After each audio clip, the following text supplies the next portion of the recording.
And we are live. Welcome back, everybody. We think we're live. No, we're live. This is live. It says live. That's always how we start a live. We like Yeah. to say, maybe we're live, maybe we're not live. We don't know. At least we have volume. Yeah, it says we're live for 11 seconds. Yeah. There we go. So, if you guys aren't familiar with this series, it's called Get to Know Gamer, where we ask a fellow gamer what their 10 favorite games or series that would define them as a gamer be. And we're going to sit back and have a chit chat and just talk casually, and feel free to comment and put in any input you have on any game or anything even remotely related to the topic that we're on. Exactly. So without further ado, I'm going to let Retro Wolf kind of promote himself and tell you why or what he does on his channel. Yeah.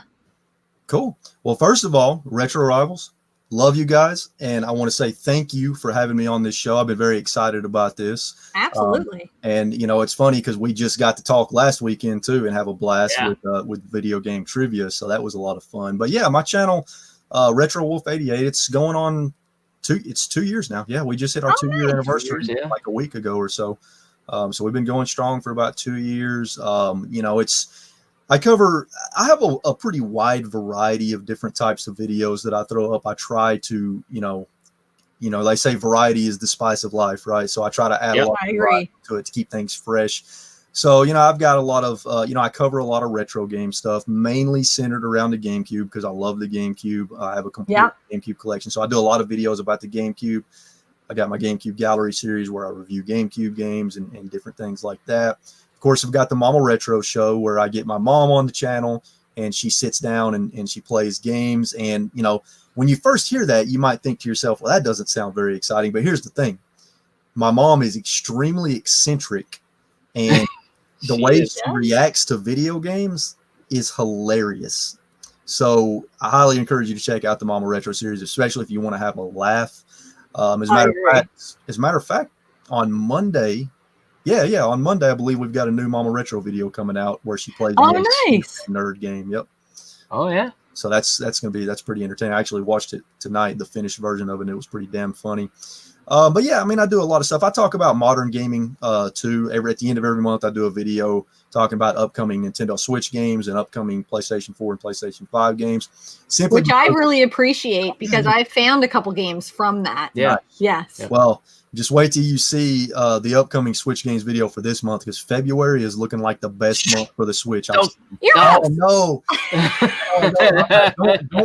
No, we want you. We want you to spoil it for Scott because it's that much more fun. I'll do like random videos during the day and be like, guess what's coming out today? I'll just videotape them and just watch them like sweat. It'll be the best. That's true.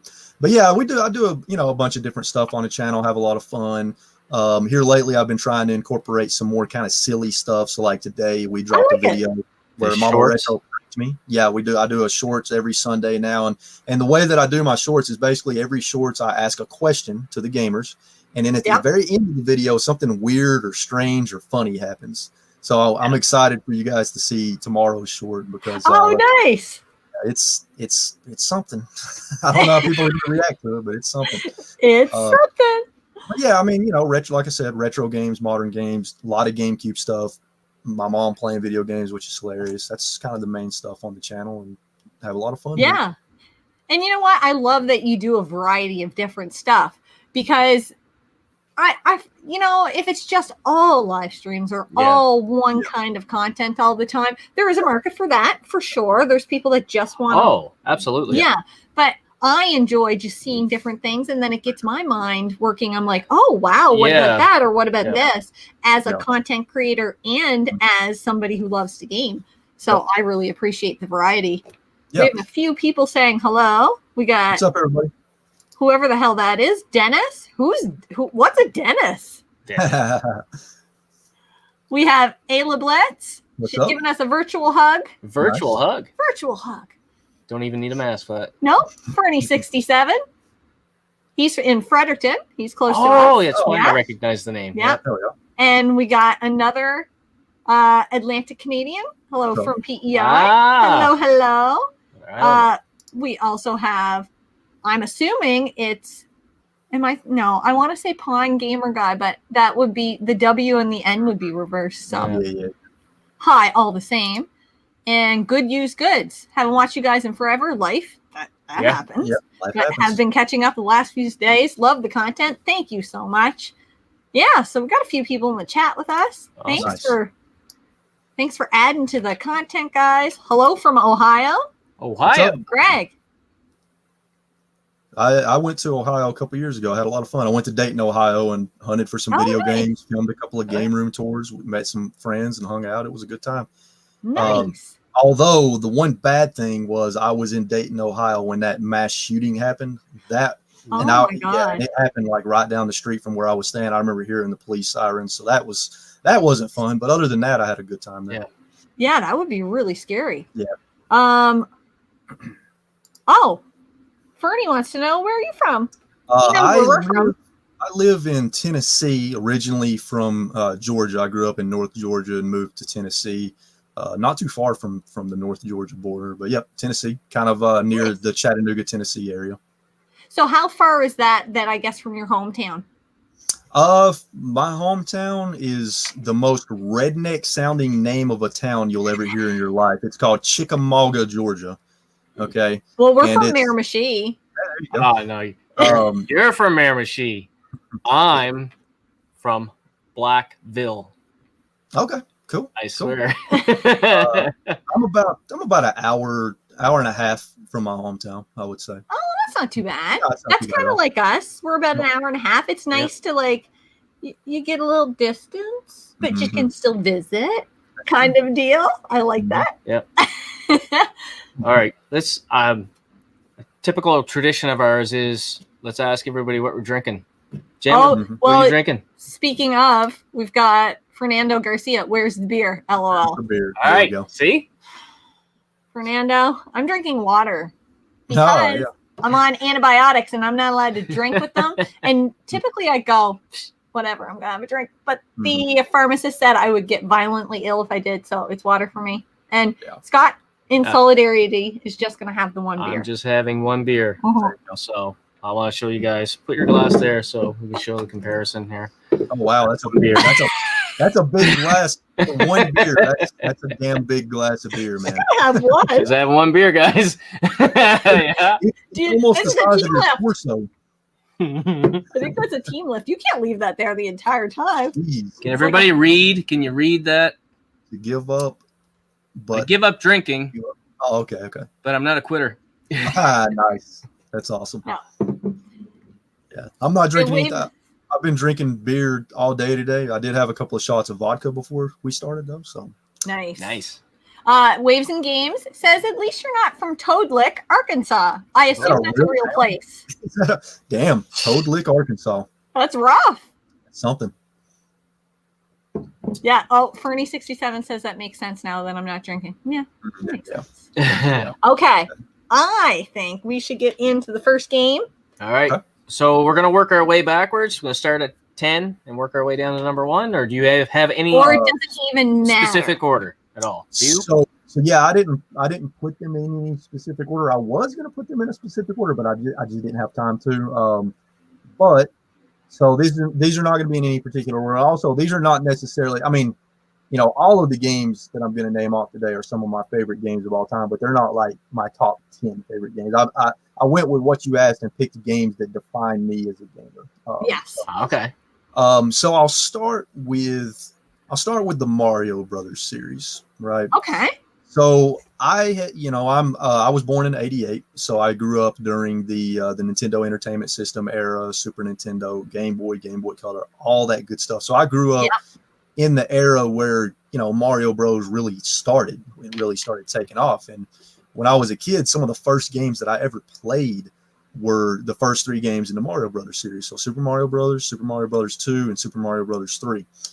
Played the shit out of Super Mario Brothers 3. Probably played that more than any of them back in the day. It's amazing. And from then on, it just started my love of the Mario Brothers series, and not just the platforming games, but of course the spin-off games as well. I love the RPG spin-offs. I love the sports spin-offs. I don't think Mario makes rarely ever a bad game. Very rarely. There are some for sure. There are some. Not very many. Most of them are pretty high quality, fun games. But primarily it's the platforming series. So the 2D platforming Mario games, the 3D platforming Mario games. Yeah. I remember when the Nintendo 64 came out and Super Mario Brothers 64 came out, and how amazing and groundbreaking that game was, because it really set the standard for 3D gaming as far as the controls go with the analog stick and everything. And I remember I had a Nintendo 64, but I did not have Super Mario Bros. 64. But I did have the player's guide. I got the player's guide with a copy of Nintendo Power. And nice. I remember just obsessively reading that player's guide from front to back because I didn't have the game. So I would just like read the player's guide, imagining that I'm playing it while I'm reading the player's guide. And then when I finally got my hands on that game, holy shit. Such a monumental moment. And I knew everything about the game because I had been reading the player's guide. So did you strategically leave it around the house so that your mom could see, be like, by the way, you can give me this? Nah, because I would have been wasting my time doing that, honestly, because I got in trouble so damn much when I was a kid that she wouldn't have bought me anything. So I was a bad kid. I was an angel. Oh yeah, sure. Oh, yeah. I don't know if I believe that. But I want to ask everybody in the chat while we're talking about Mario, because we have a bit of a feud here at home between Mario 2 and Mario 3. Scott hates Mario 2. Everybody loves Mario 1. I think that's like universally loved. But you'll have camps of people that either hate Mario 2 because it's different. It's the same with Zelda. Or they love too, Mario 2 because it's different. So I want to get your take on it. I also want to get everybody's take in the chat. Oh, here comes Dennis. You guys love Mario 2, or do you hate it? Or are you like, step aside Mario 2, Mario 3 is where it's at? I think most people would say Mario 3 is where it's at, but what do you think? So as far as me, I still love Mario 2 because I grew up with it. I have a lot of nostalgia for it. I played the hell out of it. Yeah. It is different. It's very different, but it's still a fantastic game. It's just completely different from any other Mario game. But with that being said, Super Mario Bros. 3 is easily one of my favorite 2D Mario games ever made. I even like it better than Super Mario World, which a lot of people debate, is Mario Bros. 3 better or Super Mario World? For me, I like Mario Bros. 3 a little bit better than Super Mario World. But I mean, I still like I still like Mario 2. It's not a game that I go back to as much as I do a game like Mario Bros. 3. I tend to agree. Mario 3 has probably got a little bit of an edge. Oh, yeah. I think Dennis is the only one in the chat that says Mario 2 is best because Waves and Games went Mario 3. So did PNW Gamer Guy, who's in Ontario. Mitchell B, Mario 3. Come on. I'm assuming that's how you said it when you said it to yourself out loud. Come on. Yeah. And then Mario 2 is fine. Really, it's not about when you describe something as fine, it makes me believe you. Yeah, no, it's a great game. It has fantastic level design and mechanics, but it just Super Mario Bros. 3 is a Mario game. Mario 2 is a reskin of another game. Now, did y'all know that? That's true. Yeah, I knew that. I knew that. I got a question. I got a hard question for you. If you could only play one Mario game from now to the day you die, which one would it be? And it doesn't have to be Mario 1, 2, or 3, like any Mario game. So like you only have one Mario game. That's it. In the platforming series or just any Mario game, period? Any Mario game, period. Oh, man. That's tough. Shit, that's tough. Tune in tomorrow, guys, when we finish this conversation. Man, I don't know if I can answer. I mean, know. I would say those difficult questions, don't man, I can't answer that one, Scott. I can't do it. It's difficult.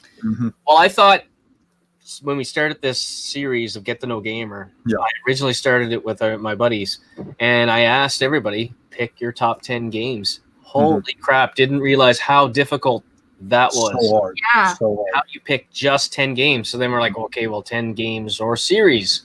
And then we have a couple cheaters that come on here with like 60-something games or Yeah. whatever. Exactly. Yeah. A couple people were able to answer the question in the chat. Yep. Super Mario Galaxy. Yep. Odyssey, probably. Love Odyssey. Super Mario I Odyssey's haven't played great. Odyssey yet. Oh, Yeah, it's so and good. Wii Mario Yeah. is awesome. Oh Mhm. yeah. Yeah. Oh yeah. Yeah. I mean, yeah, Odyssey is fantastic. You definitely need to play Odyssey. That Wii Mario game. That's up there for me. I love that game. Which We played one? it. It New says Super new Mario Super Bros. Mario Oh, Bros. okay, Wii. yeah. It's Yep, that's a good one. 4-player at the same Mhm. time. It's Yep. chaos. It's We awesome. laugh cried here in the living room. It was all four of us down here in the game room. I said living room because we're down here just as much as we're in our living room. Yeah. But yeah, it was like you were laughing, crying.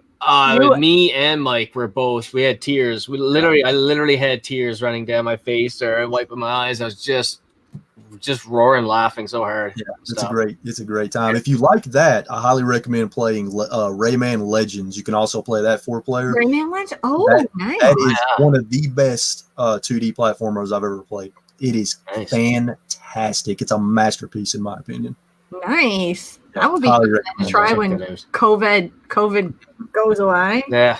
Mm-hmm. It's so hard to get together with people now. Yeah. Well, originally we were going to have Dennis on with us tonight. Oh, nice.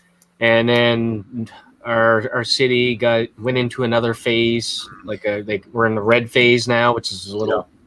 Yeah, we like to color code everything. We color code our stuff there, so that's now we don't even have bubbles outside our family. They call it so. Yeah.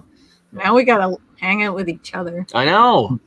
We have a lot of games all the time. Excellent game. My favorite 2D Mario is New Super Mario Bros. Wii. It is awesome. Great game. I'm actually pretty excited that February. I shouldn't be saying this because of Scott, but in February on the Switch, we're getting the re-release of Super Mario 3D World, and it looks really good. Nice. That game, I don't know if y'all have played 3D World. It's another game you can play with 4 players. So good. Such a good Mario game. That would be fun. Oh, yeah. I guess you'll be buying it in March, unless. Wait, does it count if she buys it? Does it count if Jen buys it? She can't. I'm not allowed to buy it either. You know what? Because my birthday is in March, like the first week of March, and so she's shopping online there, and asking stores and all this stuff, and she's actually having people call her out on it, saying, "Well, you better get your shopping in now because you only have a week left." And I'm you can't cheat. We won't be able to cheat. I'm on a Facebook group, a Canadian gamer buy sell trade group, and people have seen me on there. I'm from Retro Rivals, and they're like, hey, you better not be buying after February. I'm like, I promise I won't. I won't. Nice. But you know what? Well, you know what's crappy about the whole thing? We only have I have this weekend. This is pretty much over there, and next weekend to buy. And I got one game. I found one game today. That's it. One game. Wow. Damn. Yeah. Sucks. I better find something good next week. Yeah. Oh, Greg says he was happy when Super Mario Sunshine was brought to the Switch. I cannot believe it took so many years to re-release. That's that's true. A lot of games. We're still hoping and praying for some re-releases of some games. Yeah, because Sunshine was stuck on the GameCube. It had never been re-released up until now. Yeah. I'm surprised they didn't do that on the Wii U. Yeah, I agree. Yeah, definitely. Matt Wheaton says, love the Evil Dead T, Scott. Oh, I'm glad somebody brought that up. That is badass. Because this is from a local company called I Shirt Myself. I shirt myself. I shirt myself. So I wore that last I did it week. again, Jen. I shirt myself. I wore mine on our podcast last week with you, but Scott's wasn't ready yet. Yeah. Because I was more important. I know, right? I can't move off of Mario without mentioning one more game, though. Oh, yeah. Bring it. So this is actually one of my favorite games of all time, and probably is my favorite RPG of all time. And that's Paper Mario and the 1,000-Year Door on the GameCube. That is absolutely one of my favorite games ever made. You know what? I hate to disagree with you there, but I just couldn't get into it. You didn't get into it. And Alex enjoyed it. How long did you play it? I don't even know if I gave it an hour. I don't know. Give it graphics. I just got to give it more than that, man. See, I was like 40 years old when I played it. I don't know if the graphics didn't appeal to me at that point or what. My son loves it. Oh yeah. Told me, I you gotta try it, too. Dad. I'm like, okay, I'll try it. It's so epic, man. Once it really gets going, God, it's so good. Love it. I just have to like power through. But that's, you know what? That's what happened with me with other games too. I was like, I don't like the way this is starting out, and give it a little bit. Yeah, and I mean, you know, if we're being honest, most RPG games start pretty slow, right? Yeah. It takes a lot of them a while to really kind of get going and pick up steam. Exactly. So, do we want to move on to the next one? Yeah, let's move on to the next one. Randy is the man. That's the guy from I Shirt Myself. Oh, yeah. Nice. Hell yeah. There we go. 1,000 Year Door is amazing. Yep. Yes, Mario RPG on the Super Nintendo is amazing as well. That is a classic. I actually seen a copy of that today. Oh, man, really? I've got it complete in box. I'm so happy I have that complete in box. Oh, nice. I got into collecting really late, so now everything's like expensive, really expensive. Yeah. I've only been seriously collecting for maybe 2 years. 3 years, yeah. And then I was kind of casually collecting for maybe 2 years before that, so I wasn't spending a whole lot. No.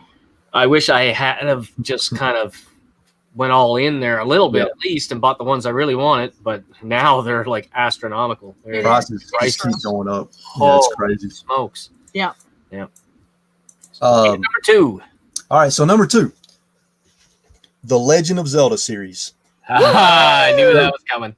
So the funny thing about the Legend of Zelda, I didn't really get into the Legend of Zelda until Ocarina of Time on the Nintendo 64. Now, when I was a kid, I did play the Legend of Zelda on the NES some. I did play quite a bit of Zelda 2 Adventures of Link. The game's hard as shit. Such a hard game. I never played that one. No. Did play that one. That was the side-scrolling Zelda game that had some RPG elements to it. Did play that one a lot. Loved that one, even though it pissed me off.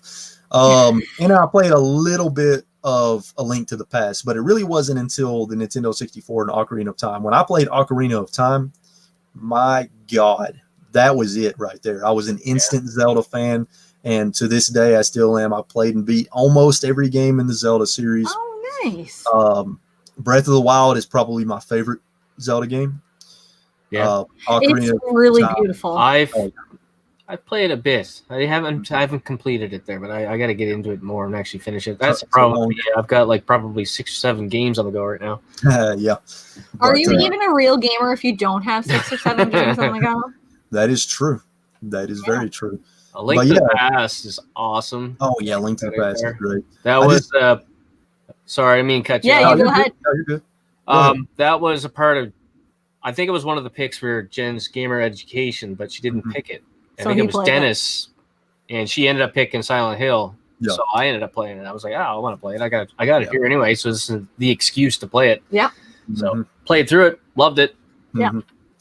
One of my favorite moments of any Zelda game that I've ever played, and I'm sorry if this is spoiler for anybody, but I mean this game's been out for a long time, so it's not a spoiler, like you said, if it's been out for a long time. One of my favorite moments of any Zelda game is the Wind Waker. At the very end of the Wind Waker, Link, when you're fighting Ganon, Link like freaking flips up in the air and slams his fucking sword right through Ganon's forehead. Nice. There's no blood, but it's like you're just like, damn. It kind of catches you off guard because it wasn't expected. All right. Yes. Since we're talking about Wind Waker, because we had talked about this last week too on your show, right? Yep. And I haven't played it. I have it here. But then after I was talking to Captain Algebra and he didn't like it at all, I was like, well, maybe I'll wait. But I hear like some mixed reviews. Like you either love it or hate it, but it sounds of it. Okay, so here's what I'm going to say. I'm going to recommend that you don't play the original Wind Waker on the GameCube. And the reason that I say that, that's the one I have. Well, the reason that I say that is because the Wind Waker HD on the Wii U, in my opinion, is the definitive version of the Wind Waker, because there's a couple of annoying things about the Wind Waker involving the selling, and then there's a quest late in the game that's really annoying and really drags on. But the HD version on the Wii U fixes both of those problems and adds some quality of life improvements, and also the graphics are they still hold up so well because they're cell shaded.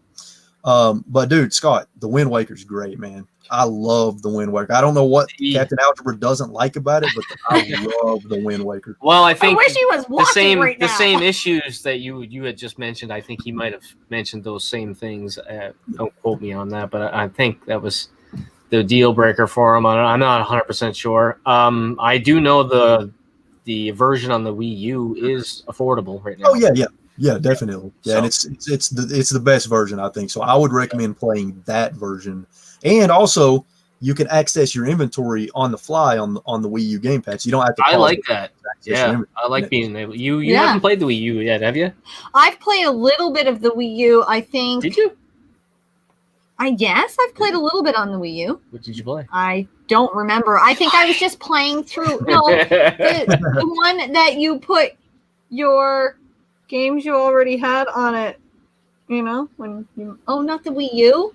That's a Wii. That's the Wii. Never mind, man. Oh. It's the antibiotics. No, it's not. I'm usually on my games. No, That's why the Wii U failed. They couldn't tell the difference between the Wii and the Wii U. Right, that is true.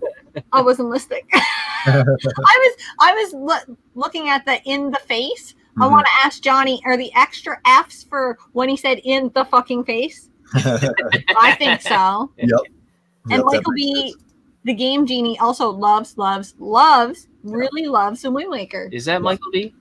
Mitchell B. I was gonna say you called him Mitchell earlier there. Yeah. and two guys with these. The Wind Waker, Scott, the Wind Waker has some of the best dungeon design I've seen in a Zelda game. Really? And what you have to do to get when you finally get the Master Sword, how you get the Master Sword, which I don't want to say because I don't want to spoil it for you, is awesome. Yeah. You end up getting the Master Sword.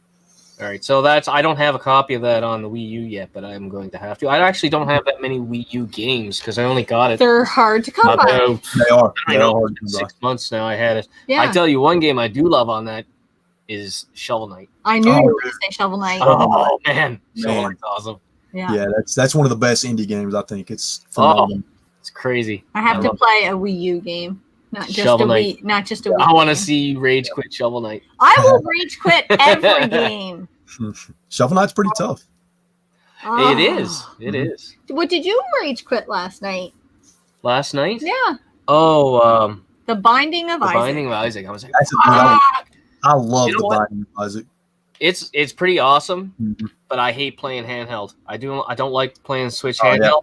The buttons and everything are so small for my hands. It drives me freaking crazy. I actually dropped a bomb when I wasn't supposed to. I'm like, motherfuck. Let me tell you what might help you, Scott. Get you one of these grips, the Satisfy grip. Ooh. You can get that. You can get one for the Switch Lite. You can also get it for the regular Switch. That would probably help. Dude, that would help. Makes it so much more comfortable to play in handheld mode. So much better. Can I get that on Amazon?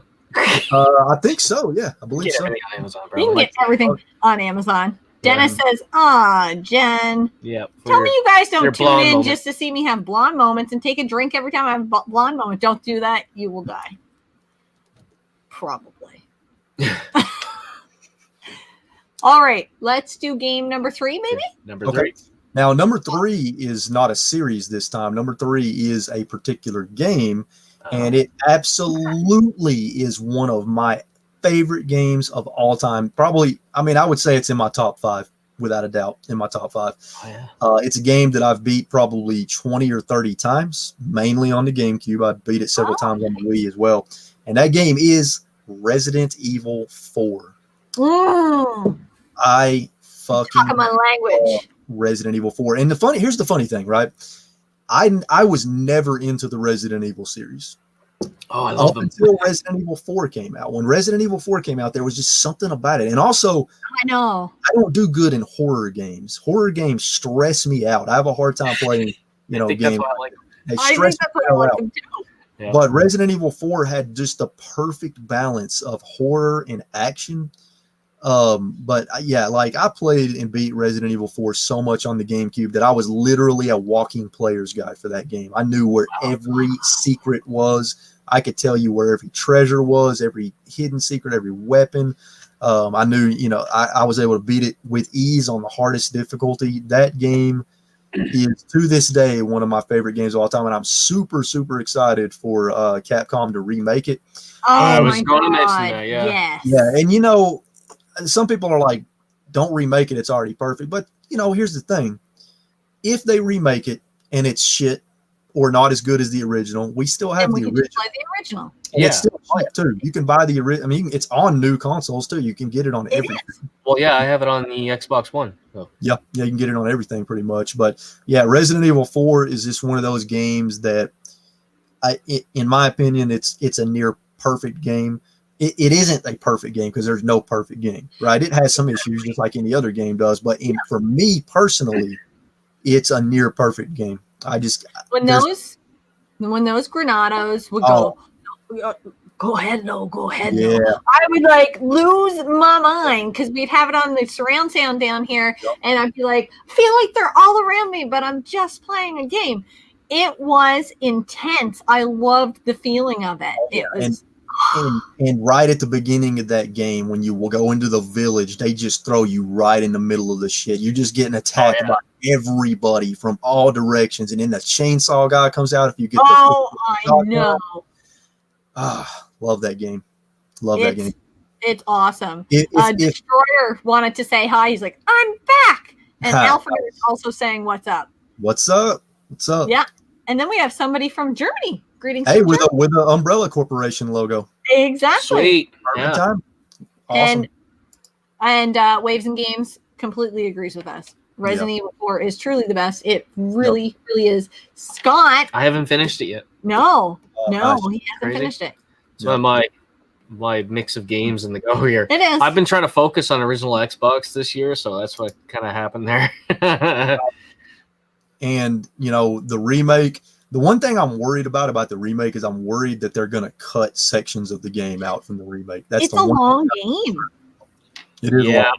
But I can only imagine how big that game will be with the enhanced graphics and all that when a game is like big back then. And then long game.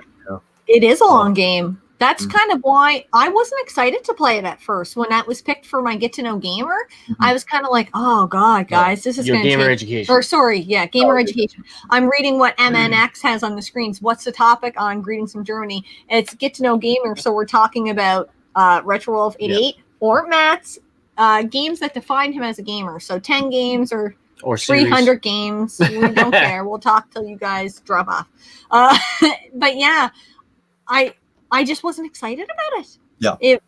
Until you got into it. Until I got into it. But I think it was because I had seen you play it. You said the controls were a little bit wonky. And I think if you play it now, then you would feel like that. Oh, yeah, definitely. And then he got to the chainsaw guy and he looked tough as nails. Yeah, I mean, well, later on in the game, you take him down like left, right, and center, and it's not a big deal. So, I was. Ask you this, Scott, though. What are you playing it on? It was Xbox One. Yeah. So I do have the GameCube version. Okay, so here's what I'm going to recommend, Scott. If you ever wanted to like start a new game and start from the beginning, I would recommend playing it on the Wii. You know what? You're the second person that said that. Yep. Because on the Wii you have a lot more control over where you aim because you use the Wiimote to aim, and it just works perfect. It's really good on the Wii. I would recommend playing it there. That's where I would play it if I ever go back to play it again. I'll play it on the Wii. I have the Wii copy. Yep. Yeah, you do. Yeah. 90s with GSDs asked us if Retro Rivals was a video game, what would it look like or sound like? Probably high pitched, if we're being honest. And you can answer the same question. Streets of Rage or to RetroWolf88. What would your game look like? What do you think it would? I'm thinking you would have an RPG. It would probably be GameCube something or other. No. No, my game would be a retro style 2D platformer with pixel art. Nice. Attaboy. I would be beat 'em up all the way, like a Double Dragon 2 or Streets of Rage, something like that. I love those games. For me, it would probably be survival horror. It scares the shit out of me, but I love it. I don't know. It just has my heart. How many other Resident Evil games have you played? Have you played the entire series or? No, and that's something that I plan on doing. So I've played a little bit of the Resident Evil remake on the GameCube, the remake of the first game that was a GameCube exclusive. I played I almost beat that, but I never did fully beat it. I've played and beat Resident Evil 5 several times. Me too. Yeah. I've played Resident Evil 5 several times and beat it. That's a great game to play co-op. Really good. Yeah, game. that's the only way to play 5 and 6. Has to be with co-op with a buddy. What do you think of 6? I never did beat 6. I need to go back to it. I played like maybe a quarter of Leon's campaign, but I never did beat it. The only campaign I didn't go through was damn, why can't I remember her name? Dennis, put in the comments what her name was. It was 3 of us that were down here in the game room, and we went through the first 3 campaigns, and then why can't I remember her name? Is it Ada? Ada, yeah. Ada Wong. Ada Wong. Anyway, not, I guess that's not even co-op. We were waiting and holding out there for the 3 of us to get together, and then we'd hand the controller back and forth, and we drink beer and do our stuff there and go through that one. And I guess that campaign's not even a co-op. Oh, weird. Dennis had played through it and told me, and I'm like, what? Yeah. Now you can play through it. 2 other Resident Evil games that I played and beat, actually the last 2 that I played and beat that I really loved was Resident Evil Revelations 1 and Resident Evil Revelations 2. Those are really good Resident Evil games. Yeah.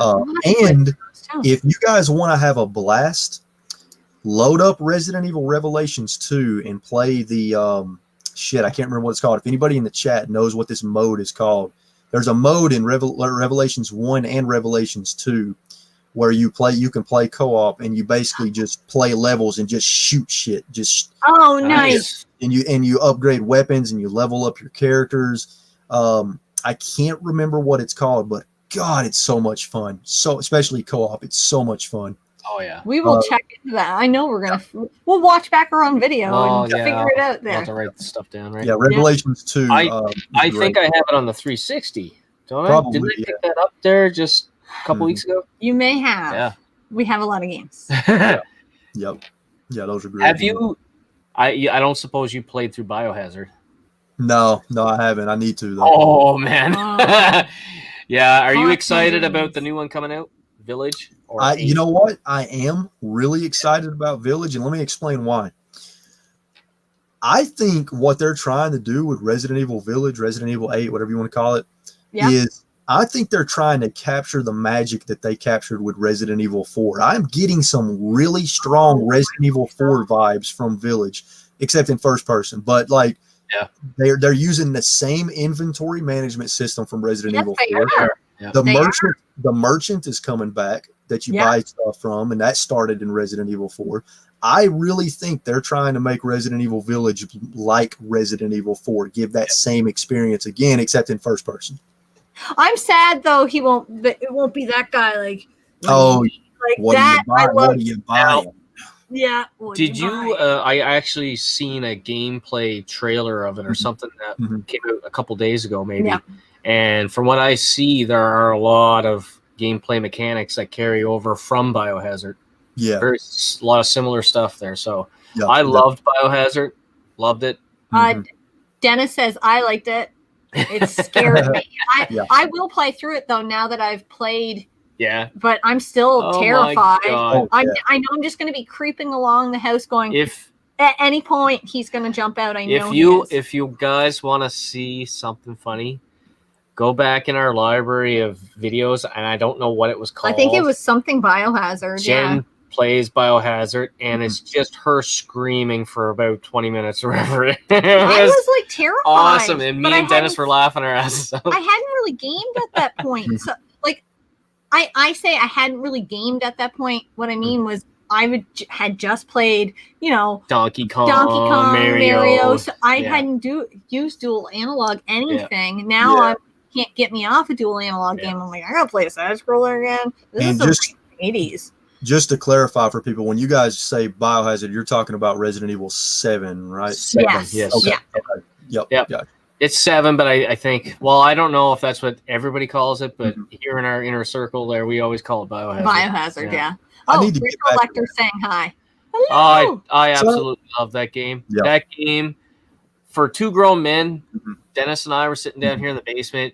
She had to go to bed. It was about 2 a.m. with the surround sound and the big TV, and scare. And this was like probably the third time I'd gone through the game. There were still things that were scaring the bejesus out of me. Is it hard? And we would Dennis would put the controller down, and why am I playing this game? And then we would laugh to each other a little bit, and then we get back into it. But the subwoofer, feel I had the bass cranked up, so every time something would like make a big noise, boom, you'd feel it in your chair. You're like, holy shit. Did you find it hard? Was it hard? Yeah. It wasn't that bad. I didn't find. I noticed a couple spots where I was like, I don't even know how you guys are getting through this. But like I said, at that point, I really hadn't been playing those sorts of games. I'd have to like the first time we play through it, I just blown away because it's intense. It's intense. It's meant to scare you right from the start to the end. Like, I played like the first 2 hours of it or so. So you seen when the girlfriend comes up the stairs? That's dude. Oh, that's what made me. No, that wasn't the part that made me scream. It was when she like levitates back off the floor. Yeah, you think she's down, and then she comes right back. Dennis wants to know if you're drinking from a vase. Show everybody your beer. I mean, it pretty much is a vase. Look at it. Yeah. I promised I'd only have one beer tonight. Mitchell B says Biohazard in VR is awesome. I did play a little bit of it. Did you? You know what? It's trippy. It was the only experience I had on a VR, and your uncle brought it over to your mother's house. Last Christmas. Not this Christmas, but the Christmas before. So 2 Christmases ago. Yeah. And I only played for maybe half hour, 45 minutes. But I was blown away by how it looked. Yeah. Like you'd walk up to a window, and then if you went like this, you could kind of see outside the house a little bit. And you're like, wow, what the hell? Yeah. But it made me a little bit nauseous there after I took it off. VR. Yeah. We don't have a VR. Maybe next year, because this year was like everything financially was dog year to get PlayStation 5 and Xbox Series X. But maybe next year, plus it gives an extra year in between to like if there's any bugs with it, maybe Does anybody know in the chat when there's a rumored another release or the next release of a VR coming out for PS5? There's nothing confirmed that I know. I may have missed. Probably sometime in 2021. They're probably going to wait till late 2021 to give the console itself time to sell, or maybe 2022. That makes sense. Yeah, we are still having a hard time. I've got friends at work that are still can't get their hands on a PS5. I don't know what it's like in the States, but it is. It's tough. Can't get it up here. Yep, it's tough. We're lucky. As far as I would highly recommend getting an Oculus Quest 2 for VR. I heard that. Yeah. Yes. Yeah. Yeah. Now I'm going to get off topic here because we're already off topic, but the hell with it. My Xbox Series X, I recently discovered that you cannot hook the Kinect up from your Xbox One. Really? And there hasn't been any details that there's going to be another one out. Wondering what people think. I kind of feel like the Kinect was a bit of a gimmick. Oh, yeah. And Xbox is kind of done with it. So it's gone. It's done what it could with it there. Yeah. As much as I enjoyed it, it's not something I use now that I'm, I don't know. I was literally going to take the Xbox One out of the game room because when you have the Xbox Series X, I mean, it's just a faster version. Right. I'm like, well, I literally had my Xbox One all taken out of the wall unit, and I was plugging stuff into my Xbox Series X, and then I had the cable for the Kinect, and I was like, oh, what the fuck? And then I went and Googled it and looked it up and said, no, it's not compatible. I'm like, son of a bitch. Now I have to keep that thing down here. Yeah. Ready for the next one? Yes. Let's do it. All right. So I'm going to skip down on my list a little bit. All right. So the next one is a very, very important game for me. It's not one of my favorite games of all time. I love the game, but it's not anywhere near, it's probably not even in my top 50, honestly, but I still love the game. And that's Luigi's Mansion on the GameCube. Now, the reason that I love that game, I love that game. It's a great game. It's a fantastic game, but that's not the only reason that I love it. The main reason that I love it is because the memories, number one, which I'm going to get to in just a second, and also what it did for me as a gamer. Okay. So I got the GameCube and Luigi's Mansion together for Christmas, 2003, I believe it was. So damn, 18 years ago. That makes me feel old.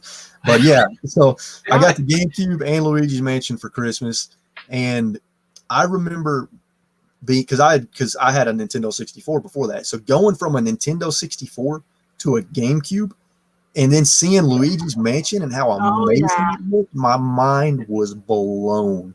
And I remember sitting there just all day Christmas playing that game, and I ended up beating it in a day. And then I turned around. Then I turned around. It's a short game, but yeah, I turned around and beat it like 2 or 3 more times. Yeah. But another reason why it's on my list is because that is the game that started my love for the GameCube. Not only is that the game that started my love for the GameCube, but that's also the game that really kicked off my love for video games in general. Because prior to that, I did play video games, but I didn't really play them a lot, and I wasn't super into them. It's just like I played them every now and then. I played a lot of Nintendo 64, but I didn't really consider myself a true gamer. You know what I mean? I considered myself sort of a casual gamer. Yeah. Yep. But after I played Luigi's Mansion, that was it. It was just stop from there.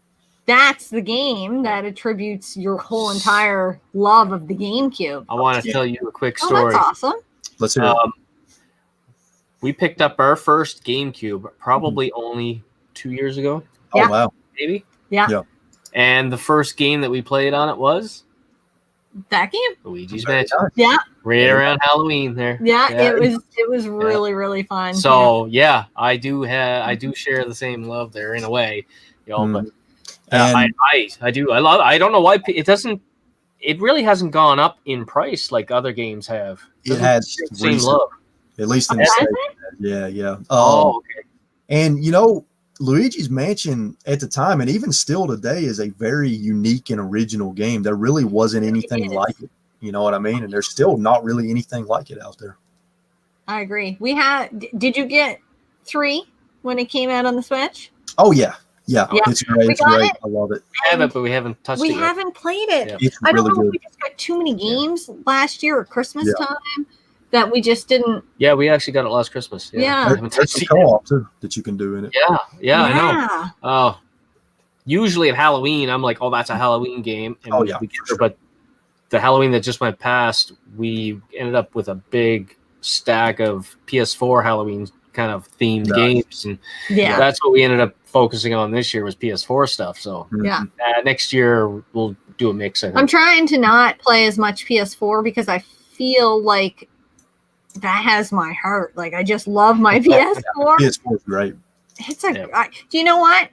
Even in the retro gamer community, where people are like, "Oh, I love NES, I love SNES, GameCube, whatever." You'll still hear, but I really love PlayStation 4 too. So it's like I think there's a lot of love for it. I kind of wonder how PlayStation 5 is going to do because so many people love their PlayStation 4. Maybe they'll be like, "I'll wait a little bit." I think it's going to take some time. Right at the moment, I've only played through 2 games on my PS5, but I've been playing my Xbox Series X a lot more because I can put a lot more older games in there, right? Yeah. Yep. That's a good point. Yeah, that's a good point. What was it here? I'll go back to it. Gib84 says, "Good evening, all. Hello. Hey. And Waves and Games said the Kinect's great for an art installation. You know what? There's a Kinect game there that I used to enjoy, and I think it was called UFC Trainer. Oh yeah. I used to do that as part of my workout, and I used to love the accent on. There was one of the trainers. The accent was just make me laugh the whole time. Yeah, I remember that. And then you have a lot of GameCube fans in here too. And somebody that said it's very underrated, the Luigi's Mansion. Mm-hmm. Do you mind if I plug a GameCube video real quick that I made? Oh my God, absolutely! I absolutely want you to plug as many things as you can. Yeah. So everybody in the chat, if you get a chance, the video is only like 7 minutes long, and my editor's in the stream right now, if you don't mind throwing the link to this video in the chat, but don't watch it until after the stream, obviously, stay in the stream. Man, this one's about you, buddy. So Okay. Go watch it and come back. I don't care. But the video is called "The GameCube is Your Favorite Console," and here's why. It's a very tongue-in-cheek, kind of silly video. Yeah. I think people will enjoy it. I think people will like that. I like it. So yeah, Wolfellow, my editor, if you're in the stream, please feel free to throw that link in the chat, please, sir. You know what? If you send us the link, or you could probably we've already seen it, so you know which one it is. Yeah. Can you put that link after? I will link it in this one. I think like it has to render or something. Yeah. Like usually takes a day to render on YouTube, and then can you pop it in? I will. So yeah, we'll try and do that for you. And I'll put it in the description too, so it'll be there as well, and I'll put it in the end. Appreciate that. Yeah, no worries. Alpha Nerd Entertainment says, "Where in Canada are you guys from?" We're from Moncton, New Brunswick. New Brunswick. He's from he's from the Canada of the South. Canada of the South. That's funny. Of the South. So not Canada. Yeah, I think you're from Ontario. Oh, cool. Nice. I think I visited a town near you guys. I'm trying to remember the name of the town. I think we had this discussion before. Yeah, it's just across the Maine border, the state of Maine border to Canada. It's a small town. Oh, Edmundston? Yeah. No. You're completely that's opposite. Quebec. Yeah. Shit, what's the name of that town? It's like literally right there. I can't remember the name of it. No, it's not Woodstock. It's literally right on the border too. Like literally right on the border. Canadians, Dennis. Help us with that geography. We just Google it. Yeah. What is on the I've been there too, and why can't I think of it right now? No one knows. Yeah, I can't. Alice, Maine. No, we're saying in the New Brunswick side. Yeah, like we would go through there to go to Maine because I've been to Maine. Well, it's been Woodstock. Forever. No, that's what Fernie 67. Well, that's what I was thinking too. But is it? I thought it was too far in for that. Hold on, let me pull up Google Maps real quick, and I can tell you. Here we go. Let's see. I'm in Scotland, but I've visited Sudbury. Really? Awesome. It is. Yeah. It is. Saint Stephen. Yes, Saint Stephen. Man, you're not far from us at all. Yeah, nice. Yeah, that wasn't far at all. No. Scrambles to Death Dealer saying, "What's up? We're trying to figure out Canadian geography. What's up? Yeah.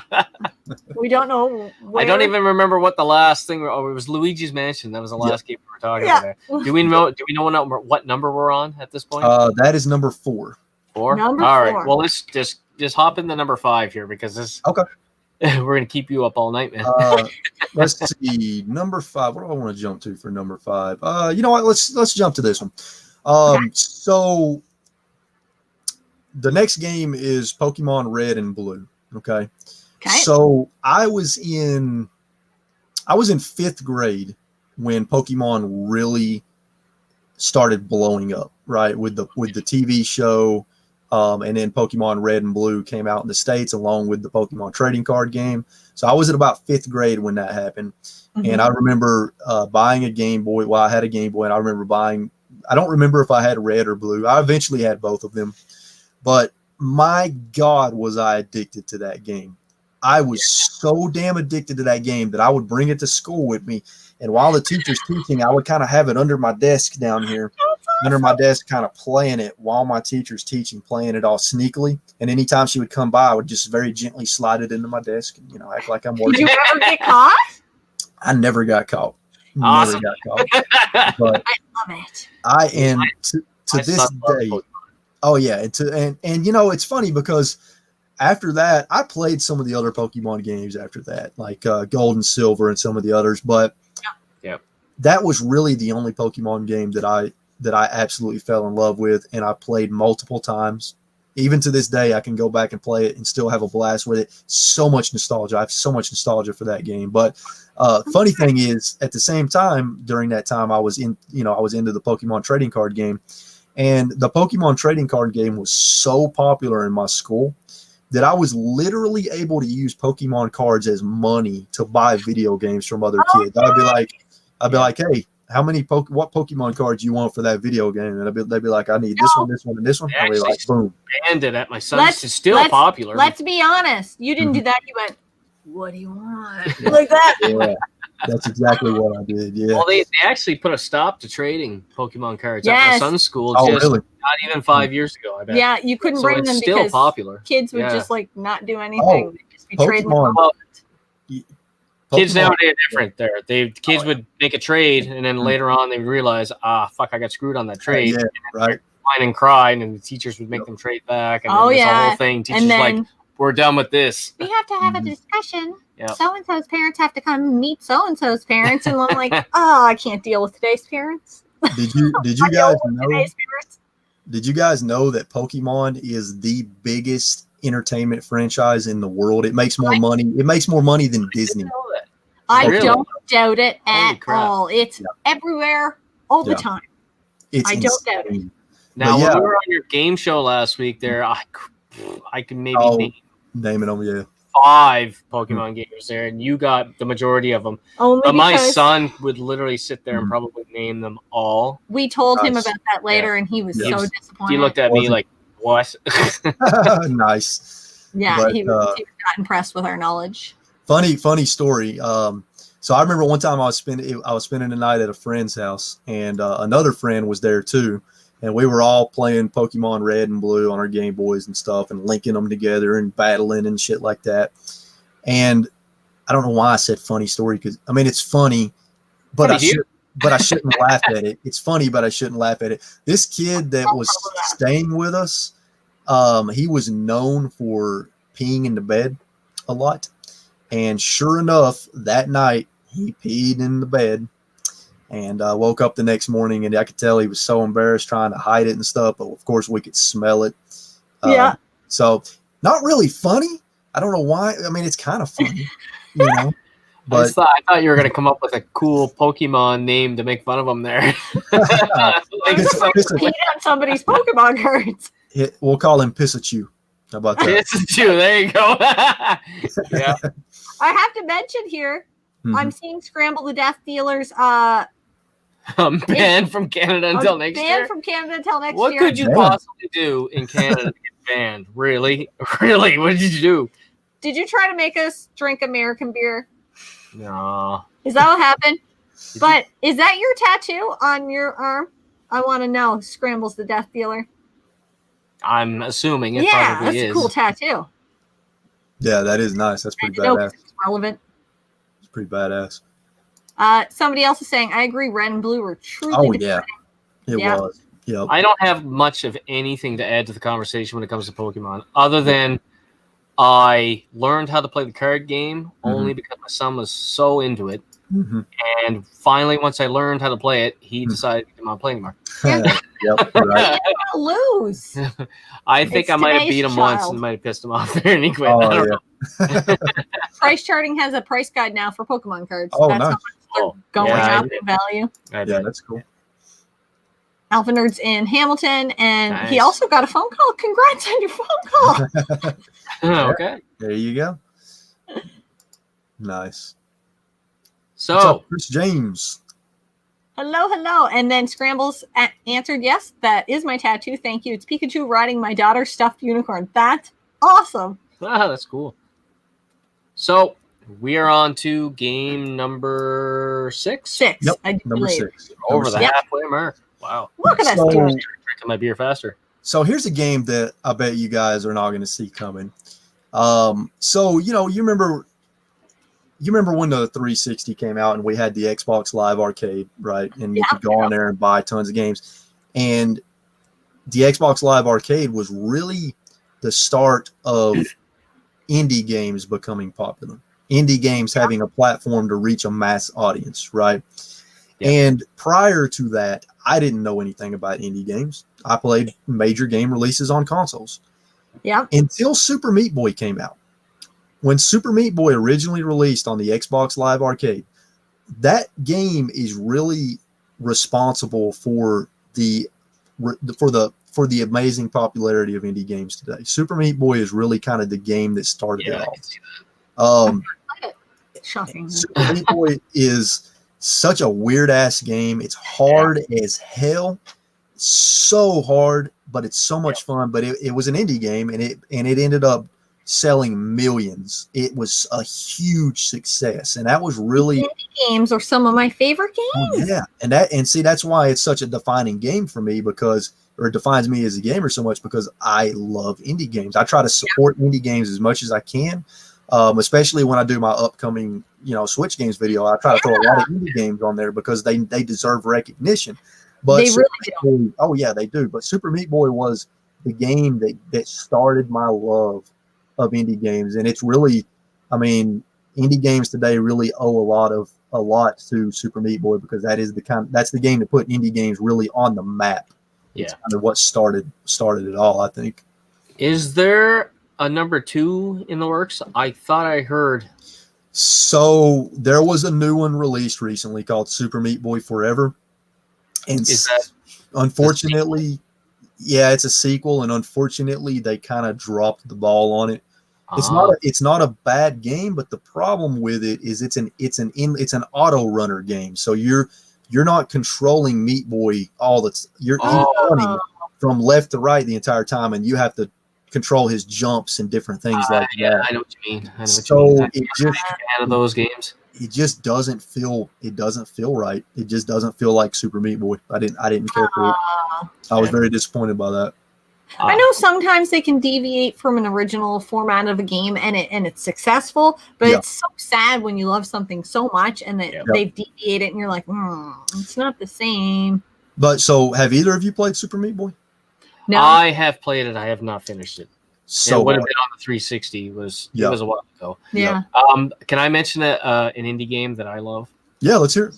It just makes me giggle every time I think of it there. Broforce. Oh my God, Broforce. Yes. Broforce. Yes. This is awesome. I love Broforce. Broforce is the shit. I know. I love that game. It's so 80s. I love it. And every character has the word bro in it. So the Brominator, what are some Rambro. Rambro. And I love it every time you get a new character and they announce it deep Rambro. Yeah, that game is awesome. I love that game so much. I love that game. We had so much fun with that game, yes. Except I feel like Phil thought we were holding him back.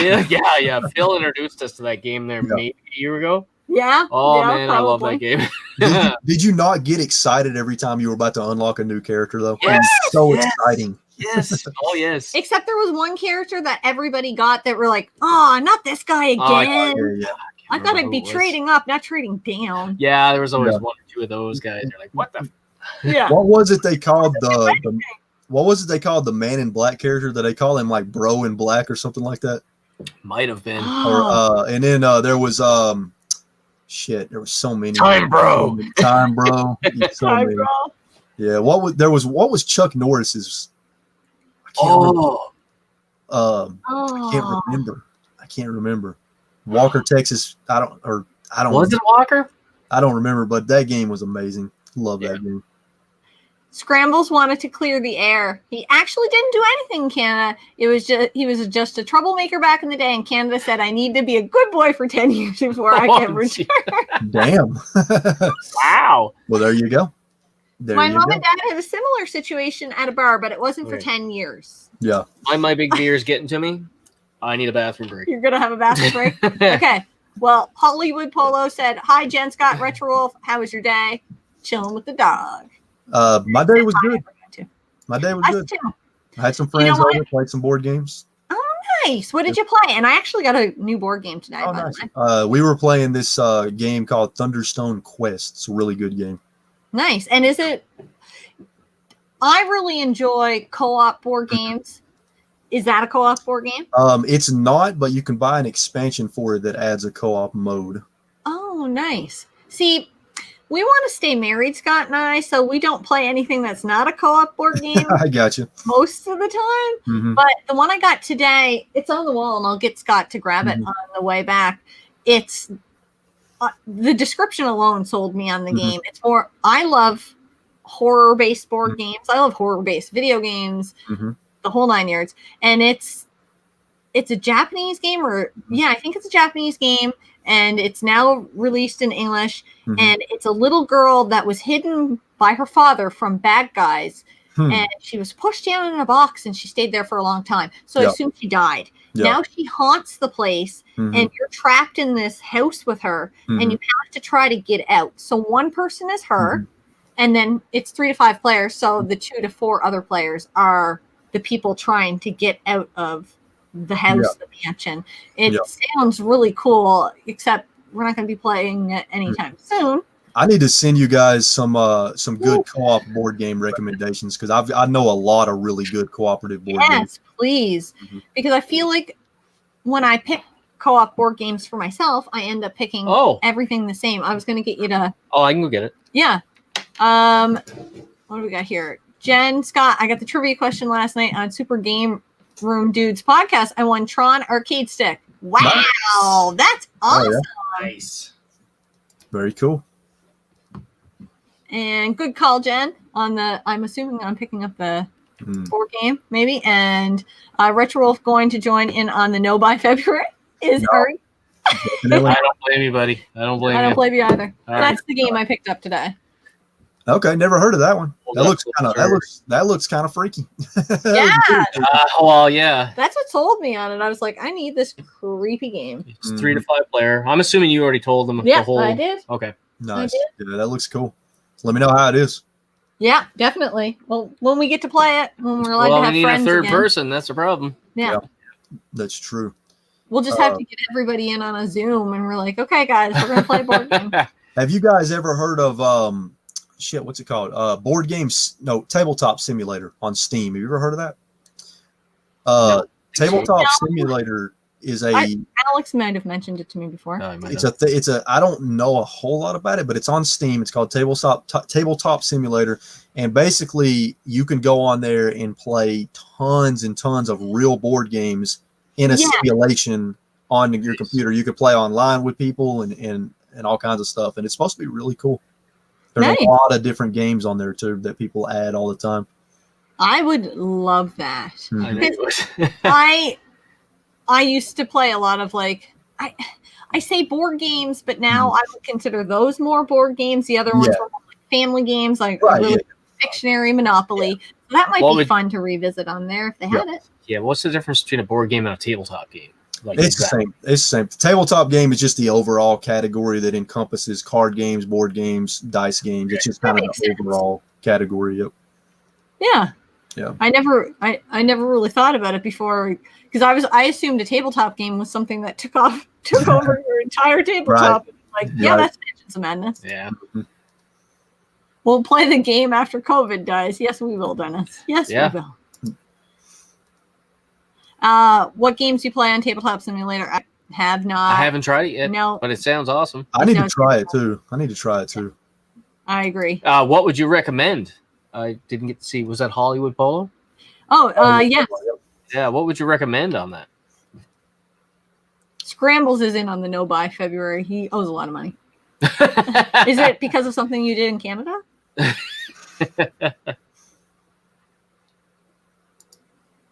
And I remember Atmosphere. Never heard of that one. Board game that was wicked.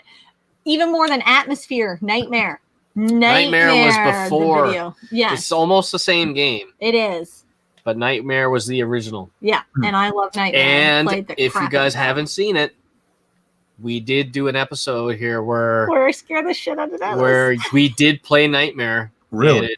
It's the three of us there, me, Jen, and Dennis. Yeah. And she scares the bejesus out of Dennis, but she bleeped out all the swearing. But I tell you, it's so much funnier with the swearing. That's awesome. Asking for a friend, this online board game. Can Monopoly still be cheated? Asking for a friend. Sure. Mm-hmm. I believe you. The Scribble's Death Dealer. And we'll read the last two, and then we'll move on to number 7. All right. There's a good game right there, Eldritch War. That's a cooperative game too. Have you ever played it? I've never played that. I haven't played it, but I hear it's a lot like Mansions of Madness. No, I think it's quite a bit different than Mansions. Is it different? Really? Yeah. Is it Betrayal at? No, sorry. Maybe it's Betrayal Betrayal's similar to Mansions of It Madness. looks similar when you even look at the board game Betrayal does. Eldritch Horror is like played on a global scale, and it's everybody working together to try to stop one of the Eldritch beasts from destroying everything. It's really good. It's hard. It's really hard, but I like it. Yeah, that would be fun though. That was cool. One that's been on my radar to play, but that's it. Oh my god! I know I'm gonna get it and want all of them. The board for it is fucking massive. Is it? Huge board. Yeah, it takes up almost the whole table. Yeah, a bigger table. Yeah, we'd have to build a bigger table. And cool. Need to check out Nightmare. You do need to check out Nightmare. It's awesome. Yeah, Nightmare's fun. And you can get it on. Yeah, so it's a VHS game. But you don't have to do that because you can go on YouTube and you can watch it there. Yes, you can. Just play the game. Yeah. Nice. You don't have to have a board or anything? You do. Yes, you have to have the board and all. If you don't have a VCR. Yeah, but who has a VCR now? I mean, I do. I do. Yeah. All right. Yeah. Like maybe a lot of people on the stream do because we're all retro kind of. Right. But yeah. If I go to my next door neighbor and say, "Can I borrow your VCR?" It'd look like, like I have two heads there. Exactly. You know. I'm surprised Alex even knows what a VCR is. Yeah, kids these days they don't understand VHS tapes and a VCR. No. Oh no, not at all. No. Neither did my grandfather, but he put it in lengthwise, and I'm like, oh shit, there's this much tape sticking out. Like, what are you expecting will happen here? I don't know. Yep. All right, let's move on to game number 7. Game number 7. Let's see. Okay, so for game number 7, I'm going to go back to the GameCube. Okay. So I was always a fan of the Metroid series. You know, the Metroid on the NES, Super Metroid, Metroid Fusion on the Game Boy Advance. Love all the classic Metroid games. Metroid 2 on the Game Boy. Yep. And I remember whenever I got my Nintendo Power that first revealed Metroid Prime, I remember thinking, Metroid in 3D? I remember thinking, how's that going to work? That doesn't even make any sense. But at the same time, I was like, the screenshots for this game look pretty freaking amazing, though. And then when that game came out and I bought it, I was blown away at how amazing that game was. And not only was it an amazing game, but at the time that game came out, it was one of the most technically impressive games and one of the best looking games out of any of the consoles in that generation. It holds up well now. Oh, yeah. It really does. But I remember just falling in love with that game. Just the atmosphere of it. The gameplay was fantastic. They literally managed to capture the feel of a 2D Metroid game in 3D. And it worked. And it worked so well. Yep. And it doesn't always. Right. People don't always do that whenever you make the transition from 2D to 3D. It doesn't always work. But they pulled it off. They pulled it off, and I ended up, playing the whole trilogy, and I'm really excited for when they eventually re-release the trilogy in HD on the Switch, because that would be awesome. The rumor is that's been done for a long time, but Nintendo's waiting. Really? Yeah, the rumor is Nintendo's had the HD trilogy ready to go on the Switch, but they're kind of waiting till Metroid Prime 4 is a little bit closer to being done. Now, I'm glad you mentioned Metroid Prime 4. Because I see rumors all over the internet that Amazon accidentally released the release date. I don't know if that's all BS or what. Dude, there's no way in hell Amazon would know the release date. Yeah, it happens with every game now. Every game now, there's always one of those stupid rumors. It's just like people guessing. And somebody making. But basically. There's substantial evidence that Nintendo's had the Metroid Prime HD trilogy done for a while. But they're going to wait until Metroid Prime 4 is almost done and then maybe drop the trilogy about 6 months before, I would say, the fourth game comes out. That way, that gives people time to buy and play the trilogy before. It's a lot of people in this gaming generation have never played Metroid Prime. Yeah, that's true. Introduce them to the trilogy before the new game comes out. Yeah. That makes a lot of sense. Mm-hmm. Hollywood Polo wants to know, Scott, Jen, RetroWolf, what do you think of the second part of the Transformers Netflix series? Okay, don't ruin it for me because me and my son are watching it, so I'm relying on my son to book appointments with me to get this thing. I think we're only about 2 episodes in, maybe 3. I don't know. So far, it's pretty cool. I love the first season, so don't ruin it for me. Don't ruin it for me. I didn't Have even you know. watched it all? I didn't Oh, even man. know. I never Oh, heard. dude. I didn't know there was a Netflix Oh, dude. Transformers. If Is you it love good? Transformers, you got to go check it out. Okay. Yeah, Cool. the first season was awesome. Nice. I'm not allowed to watch, even if I liked. I mean, I don't not like Transformers. Nope, you're a girl. I get kicked out of the room when they're watching a show together. Like, That's awesome. he'll literally say, "Are you going to stay here?" Not me. No, My son. no. He's like, "Are you going to stay here?" I'm like, "I guess Yeah, not." it's father-son bonding time there. Yeah, That's awesome. I just get kicked out of the room. Yep. But whatever. I can watch it with you later. I'm good. See? That's why you're kicked out of the room. I just feel like I wouldn't appreciate it as much as you. I love Transformers. I introduced him to the original cartoon that came out. Mhm. I did that at a young age. Oh, yeah. Yeah. So he's watched everything. You have to. You have to watch those first ones first. Yep. We Yep. made him watch a lot of That old first, I don't know. Like, you're a lot younger than me, but that first season of Transformers, the cartoon back in the 80s there, that was awesome. I Yep. loved it. The second season wasn't bad, but it definitely went off on a different tangent there. The movie was... How long ago was that, though? Well, we're not going to go.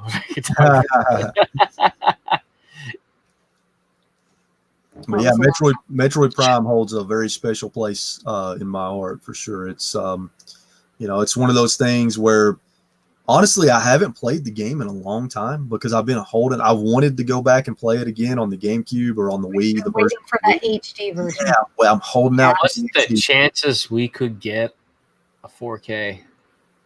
Oh, yeah, that would be great. You could That would be cool. Or no, they wouldn't do it. How cool would that be in VR? Oh, dude, yeah. Nintendo won't share that, but it would how be cool motion would that be in sickness. VR? You'd be getting a lot of motion sickness playing that game Yeah. in VR, but it would be cool, man, for sure. Yeah, that would be motion sickness 4 days. And Mitchell B agrees. Nintendo, where's our Metro Prime trilogy for Switch at? Don't worry, it'll come. It'll come. Isn't there a rumor?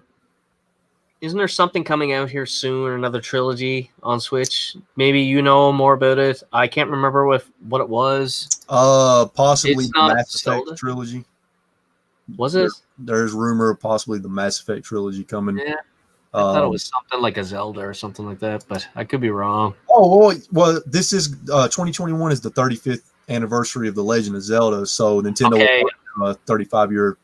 So there may be like a Zelda collection that releases on the Switch. That's a possibility. That's what I think I've been reading. Yep. It's probably rumors. Yeah. But it's very possible. Very possible. Yeah. Well, that would be cool. Oh yeah. Yeah. Crazy not to, because I mean, look at how well the Mario 3D collection sold like crazy. People got nervous it was going to sell out and just bought and bought and bought, and then our pawn shop had like there's stacks of them here. I could have bought a stack like that. Yeah, Nintendo made a shit ton of copies of that game. Plenty for people to buy for sure.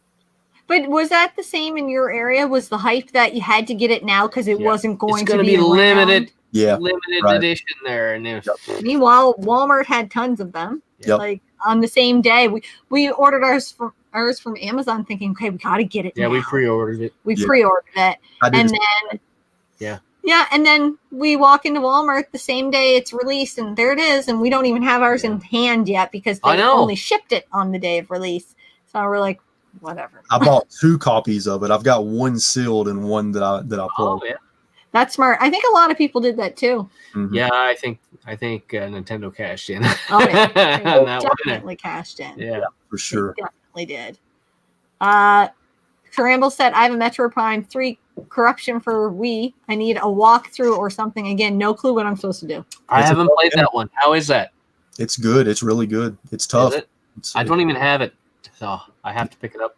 It's going up in price a little bit, especially the collector's edition of it. Oh yeah. Are you interested in Kevin Smith He-Man anime on Netflix? No, I didn't know that was. I didn't even know that was happening, but I will definitely check it out. I love everything Kevin Smith. Yeah, I could see. Kevin Smith. I could see him doing a good job at that. I could see him doing a better job at that than he does in his comedy movies, honestly. Yeah. Yeah. Did you like the last Jay and Silent Bob movie? You know what? I did.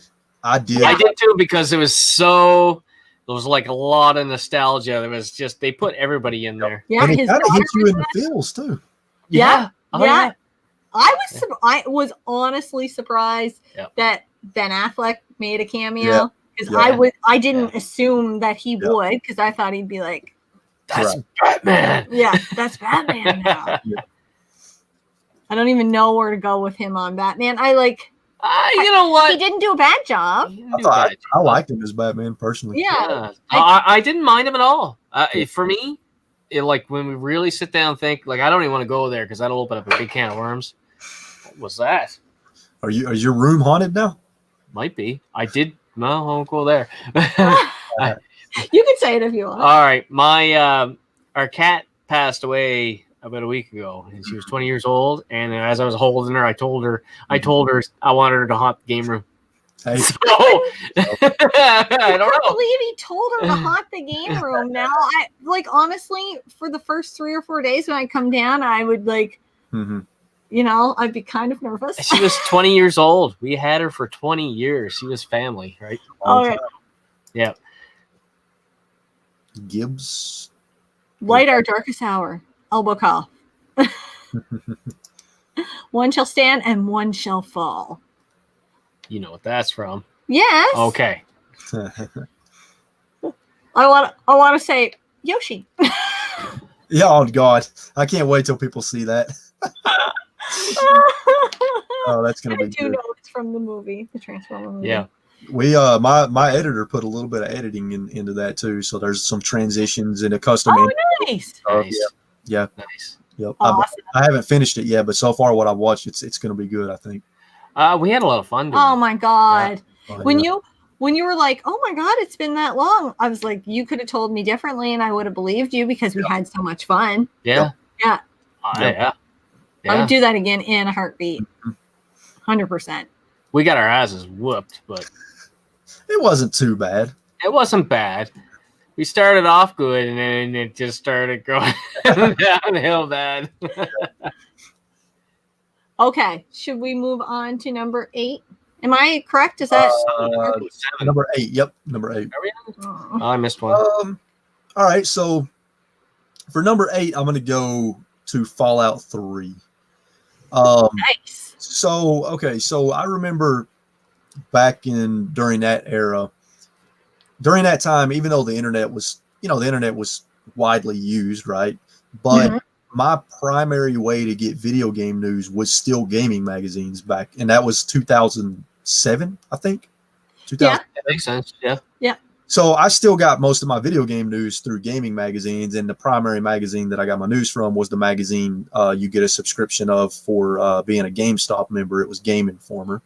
Oh, nice. So I would get my Game Informer every month. I would read it from front to back. And I remember the issue that they had a huge spread on Fallout 3, a huge spread on Fallout 3.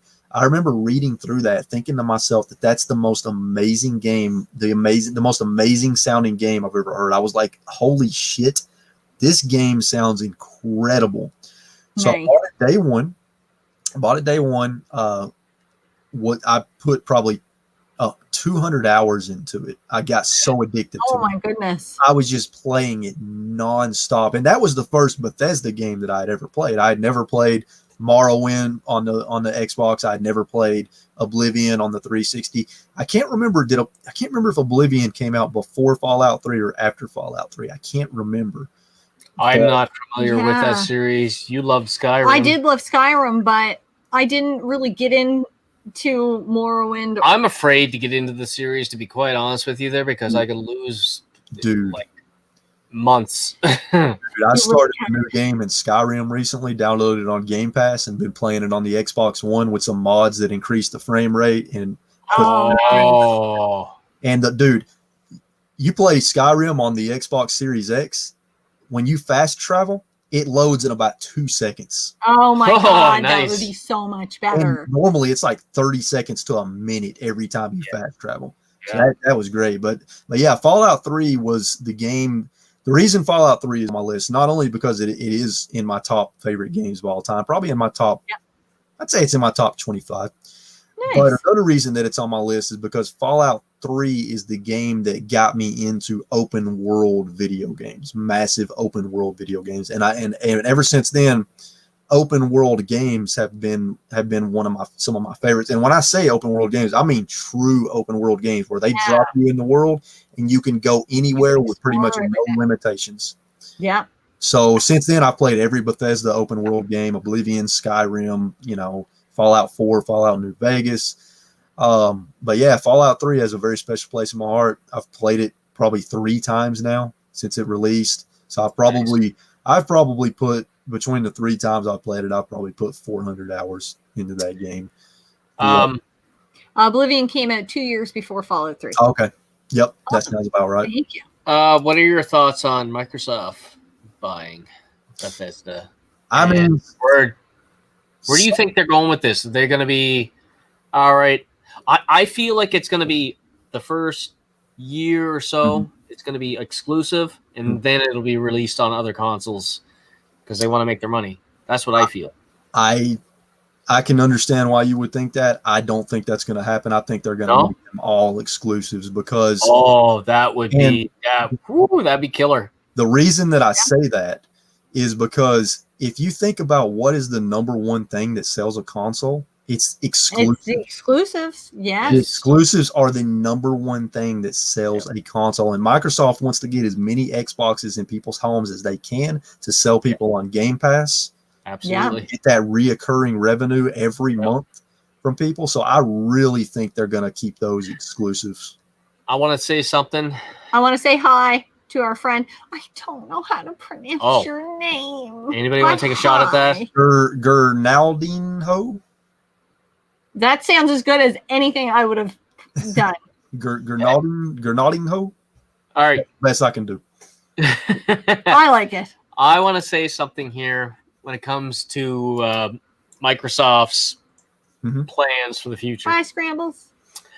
I'm a little bit worried, and I feel like there are big things in the future for Microsoft at the same time. Now, the big things are, I feel like they're going the way of PS4, where they are selling their console. They are going your exclusive games. That's what your titles. That's what's selling your consoles. They're going all in on that.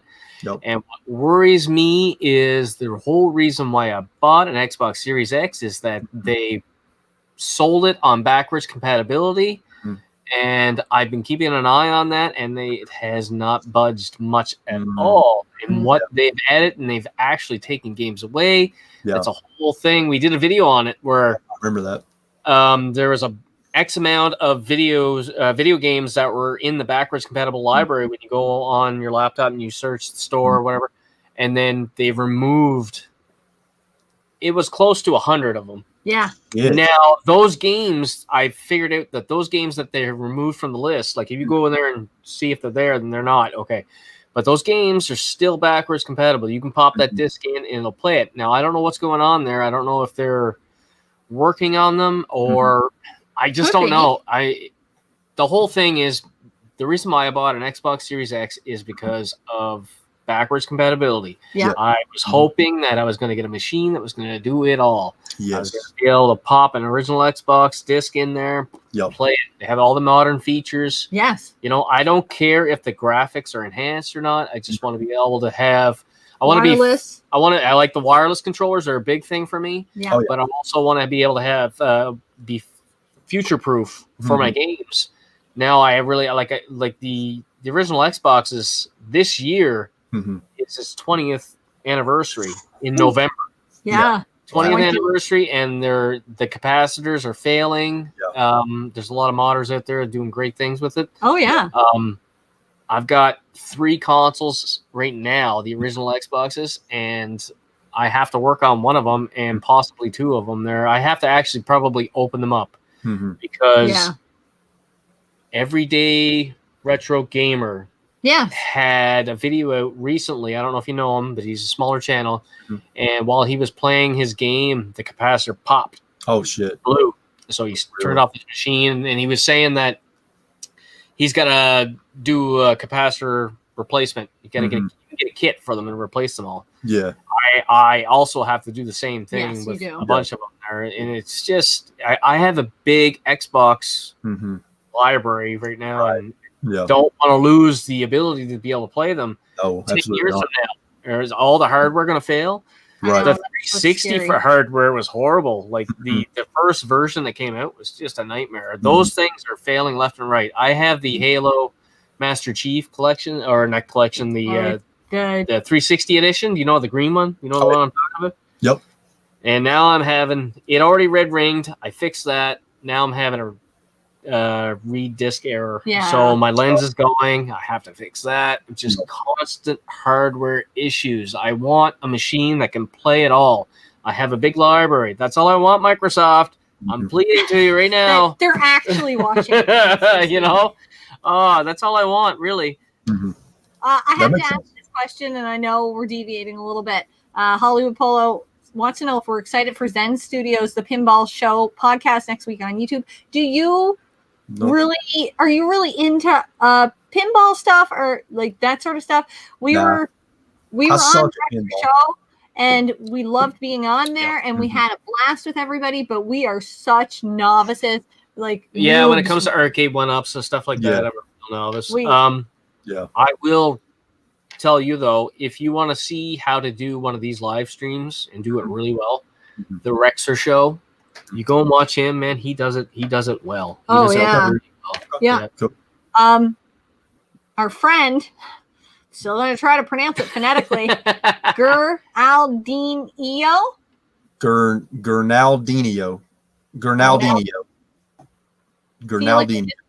What's that game? What's that game you can play where you have to string together the pictures and you're like, oh, that makes the word. He did it for us phonetically, and now we can do the word. Yep, Gurnaldinho. Nice. Let us know if we before we get into the next game. I need another bathroom break. That beer, man, it's going right through you, isn't it? Big beer. Dude, I'll guarantee I can fit at least 6 regular beer into this glass. I will guarantee it, if not more. And I went to the keg and I poured it there for about, I don't know, 3-4 minutes before I filled it. Nice. So my bladder's full. Yeah, that's definitely full. And we have a lot of hi Dad. Hi Dad. Who's hi Dad to? Is your dad Hollywood Polo? Is your dad in here, or is it because Scott's so old he could be your dad? He's going to be the big 4-3 this year. A little bit past 1988. A little bit. 10 years. No, that's not that bad. No. You know what? You're only as old. Well, I shouldn't say that you're only as old as you feel, because I damn near feel 60 or 70 some days.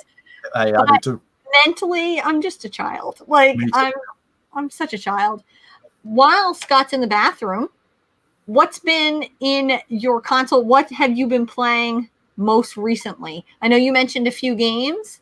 What have you been putting the most amount of time into? Was it the one you had mentioned earlier? Yeah, Skyrim. I played through the main quest, and I decided after that to take a break. So I've taken a break from Skyrim. I'm going to come back to it, but I took a break to play a game. I just went on Game Pass on the Xbox One X and was just kind of browsing. And this game caught my eye that I remember seeing got really good reviews and supposedly had a really good story. And it's called A Plague Tale: Innocence. I seen that. Yeah. So I downloaded it yesterday, and I probably played it for 6 hours nonstop. Nice. It's so good. The story is so good. It's dark. God, that's a dark and brutal game because it takes place during the bubonic plague. Oh, cool. Play is this teenage girl who she's like lives for a rich. She's like the daughter of a rich like lord in a lady that owned this manor for this town. Plague Tale. And do we have it on Xbox? I feel like was it physically released? Yeah, I feel like so. Yeah, I think it was. Oh, I don't have it. But yeah, it takes place during the bubonic plague, and you play as this young girl and her brother, whose entire their mom and dad get slaughtered. Everybody at their manor gets slaughtered, and her brother's really sick. And after you get away, you escape, and you're just going on a journey, trying to avoid getting brutally killed by these people that are chasing her brother for some reason. The Inquisition wants her brother. and her brother's sick. So you're going on a journey trying to avoid them while also trying to figure out how to cure your brother's sickness. He has some kind of mysterious sickness. It's not the plague. Yeah. But that is wicked. This sounds so familiar. It's crazy. Has a Last of Us vibe to it. Was it a free game on Gold, or was it Well, on it was Game on Game Pass? Yeah, that's okay. I know.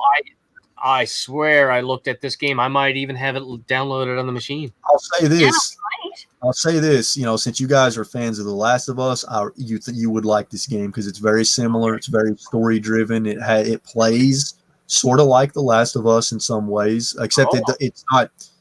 It doesn't. Well, I say it doesn't have creatures in it, but there are rats in that game that are. I don't even want to spoil it for you. Let's just say the rats in that game are really dangerous. So it's a must play. Must play. Yeah, I think so, yeah. And it got fantastic reviews. It got like rave reviews and critical acclaim. And it comes in a physical? I think it did. I think it did have a physical release. I believe it did. Because if I like the game, I have to have a physical copy. Oh yeah. I hear you. I talked about being old while you're gone. Yeah. You're being old. And then now I have fans. You look great, Jen. And then Shay said, Shay, still want to say Shay. Said, Jen, the only reason I ever click on your channel videos was because of your thumbnail. Very photogenic. It's all about the light. It's all about the light and a really good SLR. Yep. She was growling me saying, we need to take more pictures of you so we can have you on the thumbnail. I'm like, nobody wants to see me on the thumbnail thing. That's just going to hurt our views. I was like, I can't be the only one on the thumbnail. It's not my own channel. The evidence is in front of you. Well, Scott, can I say this? I say this as a straight up heterosexual. You pull off the bald look, my friend. You really do. Pull it off. Not many people can pull it off, but you pull it off. Not only does he pull it off, he has to. I have to now. When I first let's get way out here on a tangent here. I used to have like that real short brush cut there, like almost military style. And I had a buddy. We were like tight like that for a long time. We gamed out all the time. And he had a full head of hair, and he looked at me and said, man, why don't you just shave your head? You got just like fuck all on top of your head. You just shave your head. I was like, no, I don't want to do that. I don't want to shave my head. And then he kept going, and then he got to a point where he said, dude, you shave your head, I'll shave mine too. I'm like, fuck yeah, go grab the beer. And he's like, and I said, I'll go to Walmart and get razors. And I did. So, buddy, he had a full head of hair, and I had like a really short buzz cut.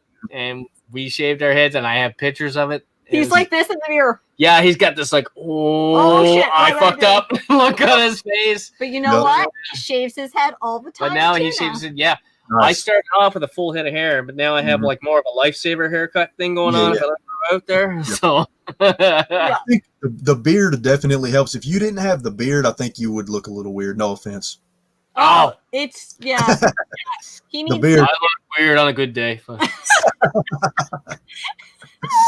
I like to keep my hair short. Oh Lord. Waves and Games said we're not old. I saw that somewhere, but now I can't see it again. Because you're old. Because I'm old. And Waves and Games also wants to know, I'm going bald. When should I shave it off, Scott? How bald are you? Here's another story about a bald. I have another friend that is quite a bit younger than me. He is probably 15 years younger than me? I think the difference between him and Alex and him and you is the same, or he's closer to Alex's age just marginally, like a year or two. Mr. Wolf, say something. I think we might have lost your audio. Can you hear me? Oh, there we go. We got you again. But yeah, you cut out for a second. Did I? Huh. Okay. Yeah. Okay. So anyway, he was making cracks at me, but being old and all that. But he had he was going really. He was receding like hardcore, and I would always shoot at him about his haircut there. I'm like, and then finally, finally, and next time I seen him, if you guys could completely see shaved. a picture, it's like he's you swear to Scott's God, my hero. you swear to God, he was my younger brother. Oh yeah. Really? Nice. Yeah. Yeah. Shaved head, same color beard almost. Yep. Yeah. I think there was a question for me that we missed a little bit Oh, earlier. maybe. Oh Uh, yes. It said, question for Wolf: do you prefer open world games or tighter, more narrative driven games? So that's a good question. You know, for me, it really depends on what I'm in the mood for. Now, I have this problem with stories in video games. So it is really difficult for a story in a video game to pull me in. I don't know why, but there aren't very many games where the story interests me. So a lot of times I completely ignore the story and just play the game. If the story doesn't grab me within the first 30 minutes to an hour, it's not going to click with me. That's probably a good amount of time though, really. Yeah, definitely. Yeah. But I prefer open world games, honestly, just for the simple fact that I haven't played very many games where the story pulls me in and keeps me pulled in. I am going to talk about some in just a second, though. On my list. Oh, nice. All right. I'm going to pass that same question to Jen. What? Oh, open world or story, narrative driven? See, that is hard for me to answer honestly because I haven't played Don't fucking lie. No, to answer because I haven't played a lot of open world games. Right. That makes sense. If I played more open world games now, I did love Skyrim. I loved it. But I also really loved The Last of Us. So it's like, you know what I'm saying? Like it's hard to make that choice because there's a lot of really great open world games, but there's a lot of really great narrative driven games. It's hard to say. I think one of my biggest problems with a lot of video game stories is I feel like a lot of them are way too convoluted and complex, especially RPG games. There's a lot of RPG games. The stories are just way too complicated and just convoluted and just all over. It makes it hard to get into, eh? It does, yeah, it does. Yeah, I almost want I don't want a game with like crazy elaborate conversations in it or like dialogue or whatever. I'm like, would you just talk like a normal person? Like talk like normal. Then I'm gonna relate more to the game, even if it's a crazy, outlandish story. I need it to be relatable, or else I'm just gonna go and just play the game, like you said. Now, with that being said, the game I played most recently that pulled me in with its story and also ended up being one of the best stories I've ever experienced in a video game was Detroit Become Human. Oh my God. Yes. Phenomenal. I loved it. I haven't played it. I'd say that I haven't played it. I haven't played through it. Yeah. Now, I barely played it. Maybe a half hour. Yeah, maybe half hour. Because this was one of her gamer education video games that she played. Yeah. And she was like, because she was very green at playing games, and she was like, the controls are just fucked. She's like, I can't get used to it. They were. And so she handed there, try it. And I'm like, okay, I'll try it. Yeah. So I tried it, and I'm like, yeah, they're fucked, but like you gotta get used to it there. Yeah. Once you get used to it, you loved the game. Yeah, I really did. I really did. Too. God, it was intense. Did you have a favorite character?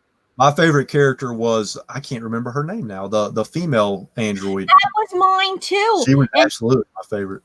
I couldn't help but want to make sure I saved her the most. And then Marcus, and then I was like, the other guy, he's all Connor was my least favorite. I still liked him, but yeah. You said the same thing. Yes. Like, fuck Connor. I don't give a fuck. What? Some people loved Connor, but I was like, I don't know. I felt we did bring him back, but I felt like he was kind of far gone. I felt like I'd have to really work for him. That was her name, Laura. Yes. I forgot her name completely too. And Kara, yeah. Do you know what? I really liked her in, was it the show called The Killing? Like, I don't know. The actual actress. In The Killing? See, you like that more than I did. I liked the first season. I don't remember what, though. But they've all been All in right. a lot of stuff. Marcus was in Grey. Trivia time, people. Yeah. Who I feel bad. I'm missing a lot produced of that dialogue. game? And then the other 4 games that go along with that, because we had to pick them all up.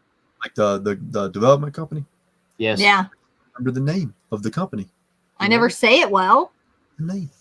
If you say it, I will correct you. I can't even think about it, but I know I would screw it up if I tried to say it. Oh, come on. Do I have to go get the game? Go for it. It's right Oh, somewhere. Damn it. I can't. Quantic Dream. There we go. Quantic Dream. Yes. Ah, Quantic it just Dream. took my earbud out. Yeah.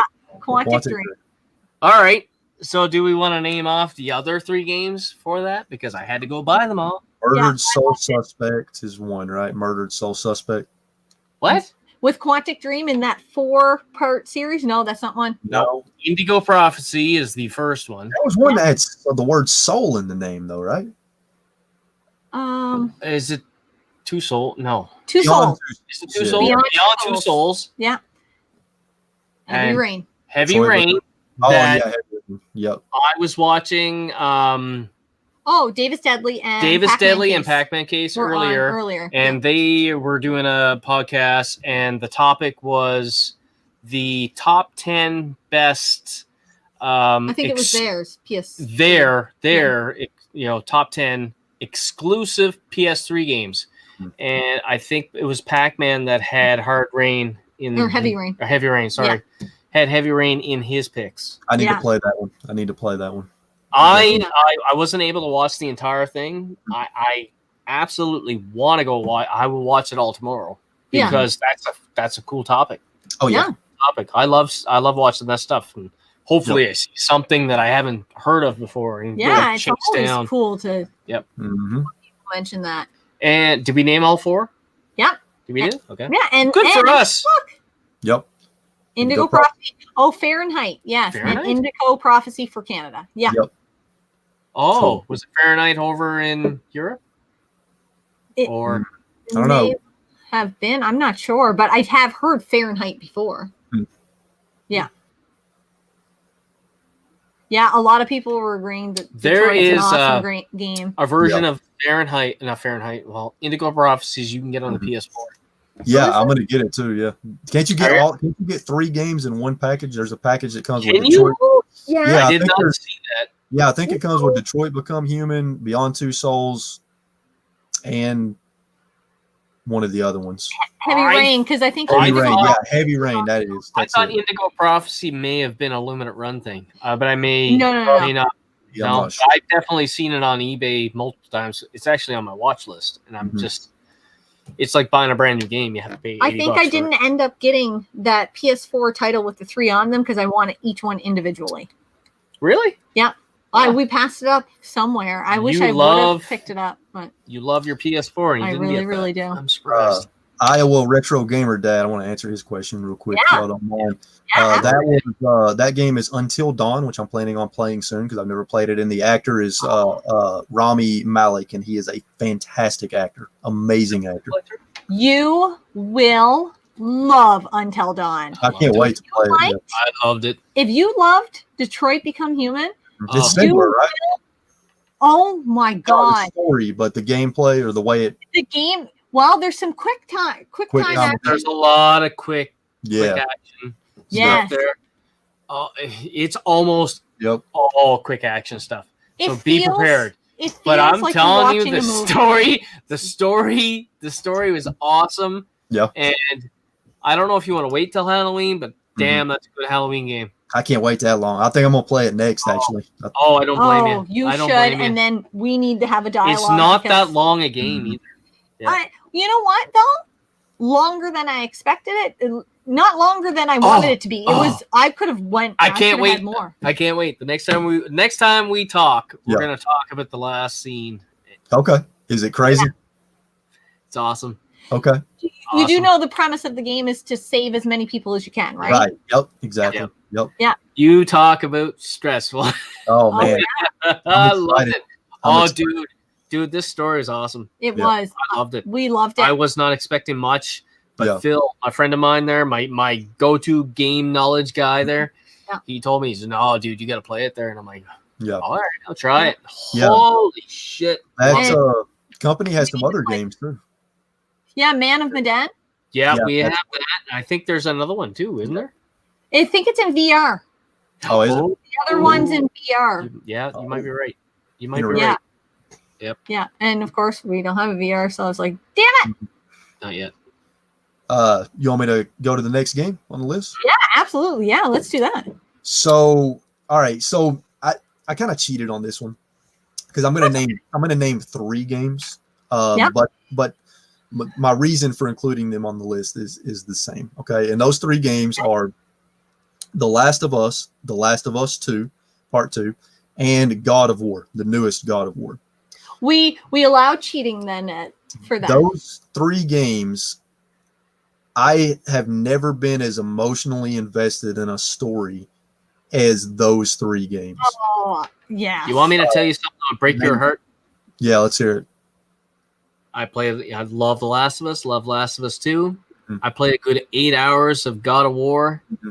And it was right after I played Spider-Man. I love Spider-Man so much. Mm-hmm. And I got about 8 hours into God of War, and I don't know if I was not in the mood or what. And I just got pissed off, and I haven't finished it. That does break my heart, Scott, because the way that game ends is the most epic thing I've ever seen in a video game. The ending of that game is, dude, oh my God. Dennis played through it and told me it was amazing. So now I'm like, okay, now that's on my list of I got to go back and finish it. Think about the most epic thing you've ever done in a scene or done in a video game and multiply it by 100, and that's the climax of God of War. It is.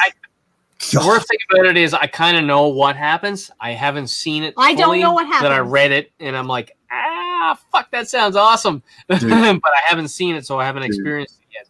Dude. Like, yeah. Dude. And the second one the second one supposedly comes out this year, so. I got to get on it then. Little Hope is the newest one. I think that was for our okay. Then Hollywood Polo saying, "Take care, guys." Awesome 3 games. Yes. Awesome 3 games. So Dennis had played through all 3 of them. I have to ask, I've played through The Last of Us and The Last of Us 2. Mm-hmm. Do you think I could play God of War? Do you think I could do it? I think like as far as like the gameplay or play it. Yeah. Oh, yeah. Yeah, I think so. I mean, it's hard.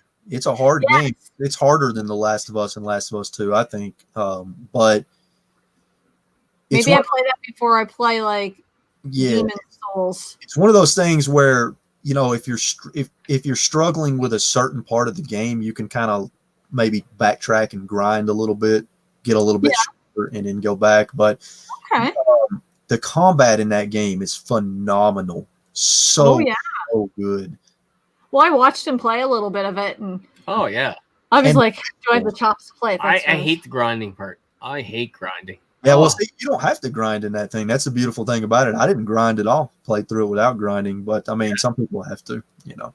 Gib84 Gaming says he 100% agrees with you. God of War has fast become my favorite of all time. It's definitely in my top 10, I would say. Then Iowa Retro Gamer says he needs a PS4. Yes, you do. Dude, if you get a PS4, ooh, there is a huge library of very affordable, amazing games. Oh, yeah. Mm-hmm. Like, dude, you can go to a pawn shop and grab games for $10-20 that will just blow your mind. Yes. The used prices are great. Oh, it's awesome. It's awesome. Dennis has a question for you. Says, did you beat the Valkyries? Hard as fuck. I think I killed maybe 2 of them after I beat the game, and I think I could have beat the rest of them, but I got distracted by another video game and just moved on to another game. Yeah, that happens. Yeah.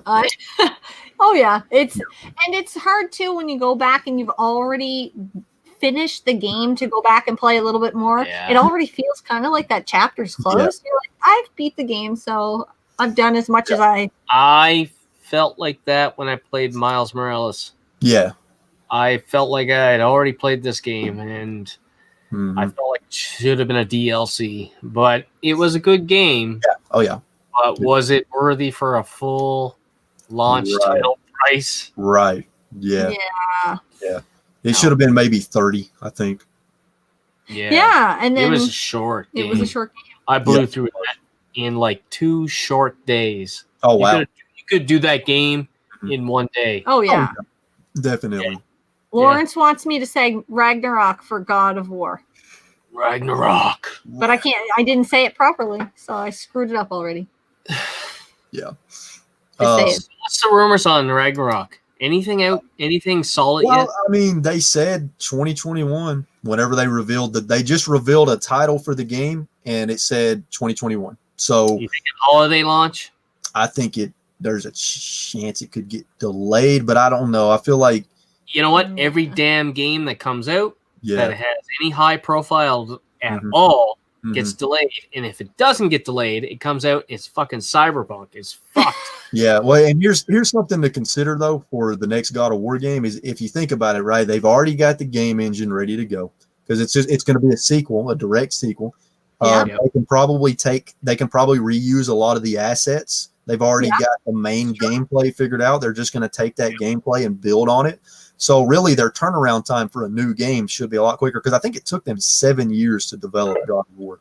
I could see it was 5 to 7 years, I believe. So I think their turnaround time for the new one will be much shorter, but there is a good chance it could get delayed at 20. I mean, I don't know what anybody else feels about this, but if it means I get a broken game at launch, or if it means I gotta wait another 6 months, let's wait. To get the game I deserve.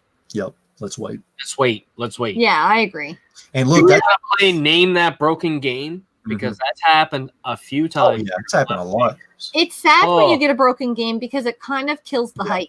You know, Days Gone was near broken when it came out. But when they fixed it, that game was great. Yeah. It is. Fallout 76. Terrible. Yeah. But we did buy Days Gone much later. Like we bought it like almost a year later. I did too. Yep, I did too. And it was great. That's one thing I love about Nintendo is they do not release broken games. They make sure their games are 100% done and fully tested and polished. And if they don't think it's going to be ready, they're going to do what they did with Metroid Prime 4 and completely restart development, even if it means the game is going to take another 3 to 5 years to come out. And people who love that game and want that game, you know, they'll still buy it. Just the franchise name alone, you can't mess this up. You can't fuck it up. You can't do it. Nope. Gib84 Platinum God of War. Very nice. He loved every playthrough. Very nice. And he doesn't see Ragnarok this year. Been an Xbox guy to Iowa and can't afford both, but as a Street Fighter fan, I've always wanted a PS4. Yep. Lawrence sees it late 2021. I hope you're right. Yeah. Maybe. I finally got 2 crown pieces for my PlayStation collection, Legend of Mana and Castlevania Chronicles. Very nice. Oh, buddy. Very nice. 2 big ones. They are. Yeah. Dennis loves his PlayStation 4. Dennis does. Dennis just got his just this past summer. Do you know what Dennis told me? What? He had to turn his PlayStation 4 off. He was smelling burning. He was smelling burning. He had played it so much that day. He was worried, so he turned it off immediately. I don't blame him. There's a quote right there. That's one of the best quotes in gaming, I think. That is true. A delayed game will eventually quoted. A fresh game. Yeah. Will do you do any maintenance on your consoles at all? I do myself to my abilities. You know. Yeah, same here. Constantly learning and kind of pushing myself a little bit further. Same here. Like right now, the only thing I'm comfortable with doing really is taking it apart and cleaning it on the inside, right? Getting dust out of it and stuff. I did buy I just got it a few days ago in the mail. I bought a soldering iron kit. So I'm going to start learning how to do that because, you know, I think that'll really open up a lot of possibilities. It's a necessity when you're into this kind of hobby. I think you have to. If you don't maintain your consoles, guys, they're going to die out. There's a life expectancy of capacitors and all that stuff. You got to maintain them. Definitely. Iowa Retro Gamer Dad said No Man's Sky. Yep. They fixed it. No Man's Skies. It was broken when it came out. I don't know that game at all. And he's also got to go. He's glad he stopped by. Yeah, and thanks for coming. You stopping by? I guess we're all saying, night, Dad. Bye, Dad. Oh, that's why the guy said dad earlier, because Iowa Retro Gamer dad. I had Okay. read it in the chat and then to pop it up. I see. Yeah. Yeah. Makes sense. All right. Are we on number 9 now? Let's just read this. Trouble is, we live in a society where a game can be patched. Back in the cartridge days, there was no such luxury. They had to get it right. And but that pisses me off that if I buy a game and and I've heard this many times that people that don't have internet, they put the disc in, and if you don't have that patch, that game is like not even playable. Yeah. Yep, that is true. Very frustrating. And you know, I can. That happened to someone on. Was it Was it Waves and Games, or was it someone else that we have been watching that said that? I don't think it was Waves and Games. It was someone else. Yeah, but yeah, I felt bad for them because there are some places that don't have games good, are reliable expensive now, and for you to put in a product that you cannot just put in the machine and play straight through, that is bullshit. Oh yeah. Yes, I agree. And I can understand what he's saying down there, but at the same time, it is nice. I mean, even if it's a game that the developers fully polished the game, they tested it, didn't find any bugs, but it comes out and there's a game-breaking bug that somebody finds that they didn't catch in testing, it's still nice that in today's age we have the ability for them to be able to fix it. You know what I mean? It is nice. What game they never fixed pissed me off? I know exactly what you're going to say. Bendy and the Ink Machine. Oh, God, I know. I stopped playing because of that. Still haven't fixed the effing thing. So you ran into the... I had the game-breaking bug, and I couldn't go back. I couldn't. I was stuck. I couldn't do anything. So I was good like, game, fuck it. Though, eh? Right up until that point, the game was great. Yeah. Really but cool. I don't know why you wouldn't eventually fix it. Like, what the hell? Yeah. You're not making any more money. Probably not, yeah. No, I know, but if you're wanting anybody to want, a sequel to that game, fix the original game, because then people are like, you know what? I left a sour taste in my mouth. I don't care if you do anything else. You know? Yeah, I can see that. Because I did play through it. She did have that game-breaking glitch, and then had to go back and replay a chunk of it over. Yeah, I ended up starting it right from the start because I hadn't captured it the first time around. I wasn't sure what I was going to think of the game. Yeah. But yeah, I liked it, so I just started it over. I'm curious to see how it ends. I may just go look up the last few levels and just watch them being played to see how it ends. The last few levels were a lot of fun. I really enjoyed them. I'm in the same boat as you. I did not see past the projectionist because she played it when I was at work. Yeah. Oh, shit. Yeah. Rock and Ray Entertainment Network says, I constantly clean my retro gaming systems to keep the dust off them. I have the original consoles I bought in my youth. Oh, that's cool. Yeah. Yeah, and you have to keep them clean. You have to, man. You have to. I don't know how Nintendo is still going. They built that shit to last. I know. They do that with all their consoles pretty much, man. It's pretty incredible. Yeah. It is incredible. It's insane. And bad first impressions can turn people away. They absolutely can. Just like with anything. Yeah. Anything. Are we ready for the last game? Sadly, yes. Yeah. All right. So I specifically decided to save this game for last. And this is a game I can guarantee nobody is going to see coming. You guys might see it coming because I briefly talked about it when we did the video game trivia last weekend. Yep. But this game is without a doubt one of my favorite games of all time.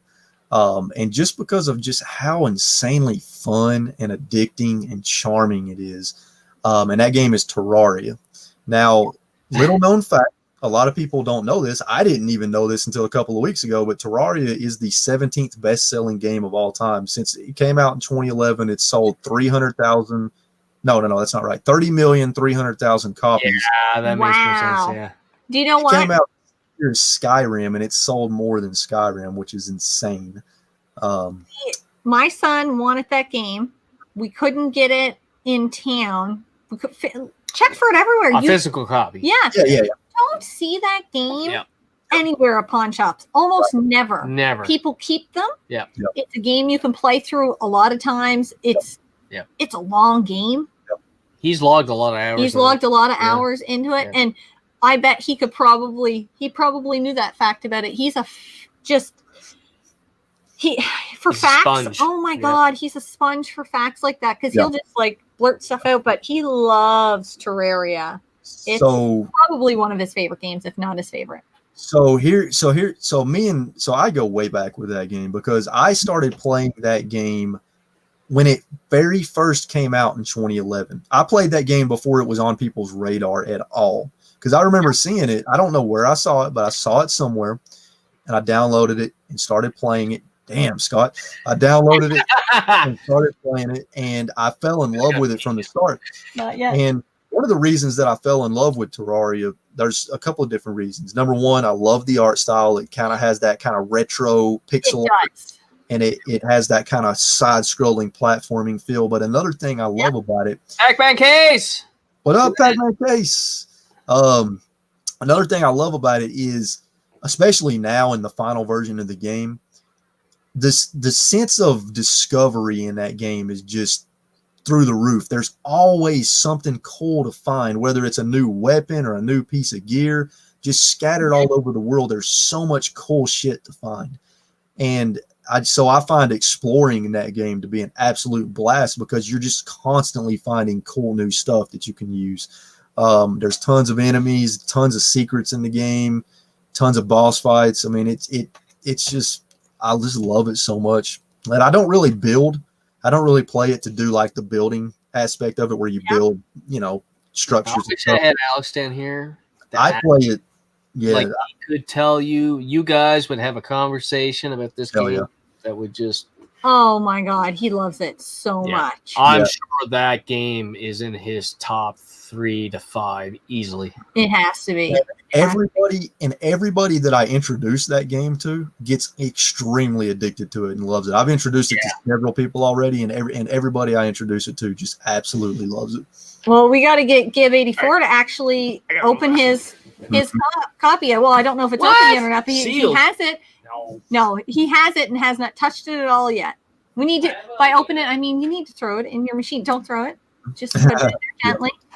I'm listening intently. Very cool. Intently. We got to listen to a bit of your podcast earlier with Davis Deadly, and I can't wait to watch through the rest of it to see what you guys. We were talking about that actually in this stream as well, just to see what you guys named off because we thought it was a really cool topic to talk about the exclusives, and we were also saying that really those exclusives sell you on a console. Mm-hmm. And to that point, that is the reason we bought a PS4 because we got that last year and, towards the end of its life cycle, but we're like, we have to have a PS4 to play The Last of Us 2. There was no ifs, ands, and buts. I'm like, I don't care if I have to spend $400 on a console to spend $80 on a game. I need that console to play that game. Mm-hmm. So, yeah, I think it's a cool topic for sure. Yeah. Man, The Last of Us 2 was so good. I still to this day just can't understand all the hate. I don't either. It blows my mind. It does mine too. I could have played through that. Like I finished it, and had we not lent out the copy to all of our friends, I could have played through it immediately afterwards. I felt like I could have seen and done even more than I had done. Yeah, I could have too. Yeah. The only reason I didn't is because I just have so many other games that I need to move on to, When you got to the halfway point in that game, were you a little sour? What part are you referring to exactly? Without spoiling. Well, when you get to the other player's half of the game, I was a little bit pissed. I was okay with it. First. See, I was like, okay, but I'm not doing this as a full complete game. And it felt like another full complete game. It took me a couple hours to be okay with the idea of it. The reason I was okay with it is because I wanted to know why this character did what they did. Yes. I wanted to know why. I wish I had came in at the start of this conversation. Yeah. Well, we were talking about exclusives. Because Pac-Man Case is listening intently. Well, and we said we're excited to go back and Pac-Man, watch it. I had mentioned earlier on in the podcast, and I know you were live on another podcast earlier, but I had mentioned that you were I was fucked his name up. Davis Deadly. Davis Deadly. Yep. I mentioned that you guys were doing your I think it was your personal top 10 exclusives On the PlayStation for 3. the PS3, and I was watching there for a while, and I said I had to leave, but I got to go back and watch the entire thing tomorrow. Mm-hmm. Yeah. What games were hyped that you guys were disappointed in? Oh. You know, Cyberpunk. I really wanted Cyberpunk, but I held She off. really wanted it. To be quite honest, I looked at gameplay or trailers of it and all that, and I'm like, I think that was Spider-Man Miles Morales for you. The hyped that you were disappointed in. I was really disappointed. You liked the game, just you didn't like the length of it. It wasn't. Yeah, it was a DLC. It just could have felt like he could have done his story so much more justice. Yeah. Now, if Miles Morales, if that game, if you have never played the Spider-Man on the PS4 and you got the game that had the, I don't know if it's called the definitive edition or the enhanced graphics or the ultimate edition, whatever it was, that version with all the DLC and then the Miles Morales game, then you got a hell of a bargain. That's a good game. Oh, yeah. But I already played all that stuff before, so I got to play Miles Morales for maybe 5 hours, and blew through the game and felt ripped off at the end of the day because it just was not worth what I paid for the amount of time I got out of it. Was there a game you were really hyped for that you were disappointed in? Yeah, I'll probably go with Fallout 76. So when I got Fallout 76, I was so excited for it because I love Fallout so much, right? And I actually played it for a good 25 to 30 hours. This was when it first came out. You stuck with it then. Yeah, this was when the game crashed constantly. And, after about 25, 30 hours, I was like, I don't think I could play this anymore. But I will say this. I went back and started playing it recently a little bit, and they have completely overhauled the game, and it's so much better now. Oh, really? Good. Feels like a Fallout game now. I haven't touched it yet because I'm a little bit weary of buying games on launch. Yeah, right. Because of the Cyberpunks, because of the Fallout 76. Yep. Yeah. Those games, that it just scares me now. Days Gone. Like, those games were just broken when they released. I don't want to pay $90 Canadian right now for a game I have to wait 6 months to play. So I'll just wait. Well, it could go down in price. That's true. Because we seen a secondhand copy of Cyberpunk for the PS5, I think it was. I think it was Xbox Series X. It was one or the other, one of the newer consoles, and it was like $50-some. So that was like, greatly reduced from the $89.99 or $79.99. I heard the Xbox Series X version was the best version. That's what I've heard too. Cyberpunk. Besides PC. Besides the PC, I was just going to say that. Yeah. Because I guess it's performing quite well on the PC. But yeah. Gib84 said the hate for The Last of Us was uncalled for. It's a masterpiece, brave storytelling, and incredible characters. I agree. And Dennis wants to know: are you Team Ellie or Team Abby? As much as I like Abby, I'm still Team Ellie because I've been with Ellie since the first game. So yeah. Ah, man. Do you okay? And Ellie's a fucking badass, but so is Abby though. Yes. Who did you like? Whose gameplay did you like better? They were about the same, I think. Did you find? I think I liked Ellie's a little bit better. Really? Oh no. I absolutely hated the idea of playing through Abby's story until about an hour or 2 hours into it, and I'm like, this fucking awesome. She's like, she's Rambo. She's fucking Rambo. Scott doesn't like to stealth anything. Yeah. Full Rambo.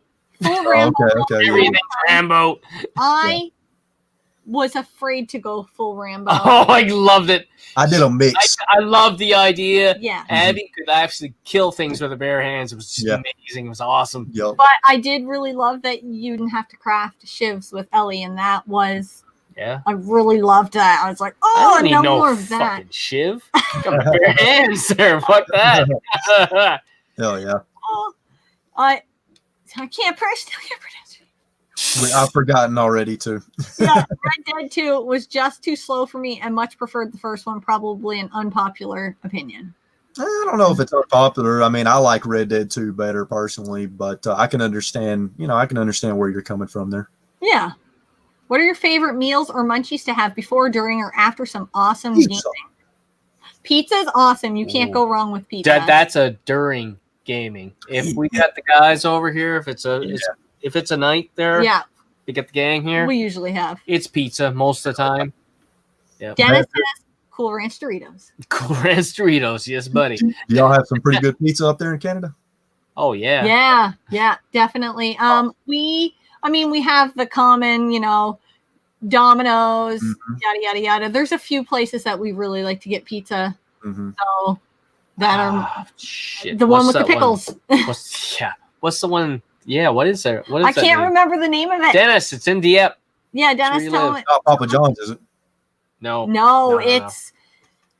Oh, but I think although it originated in PEI. I do really like Papa John's. Papa John's is really good. Me too. Yeah.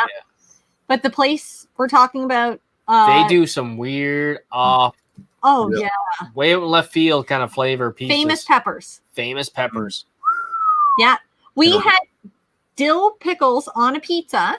It's not bad. Oh my god, it's so good. Man, they did it well. I really like it. Yeah.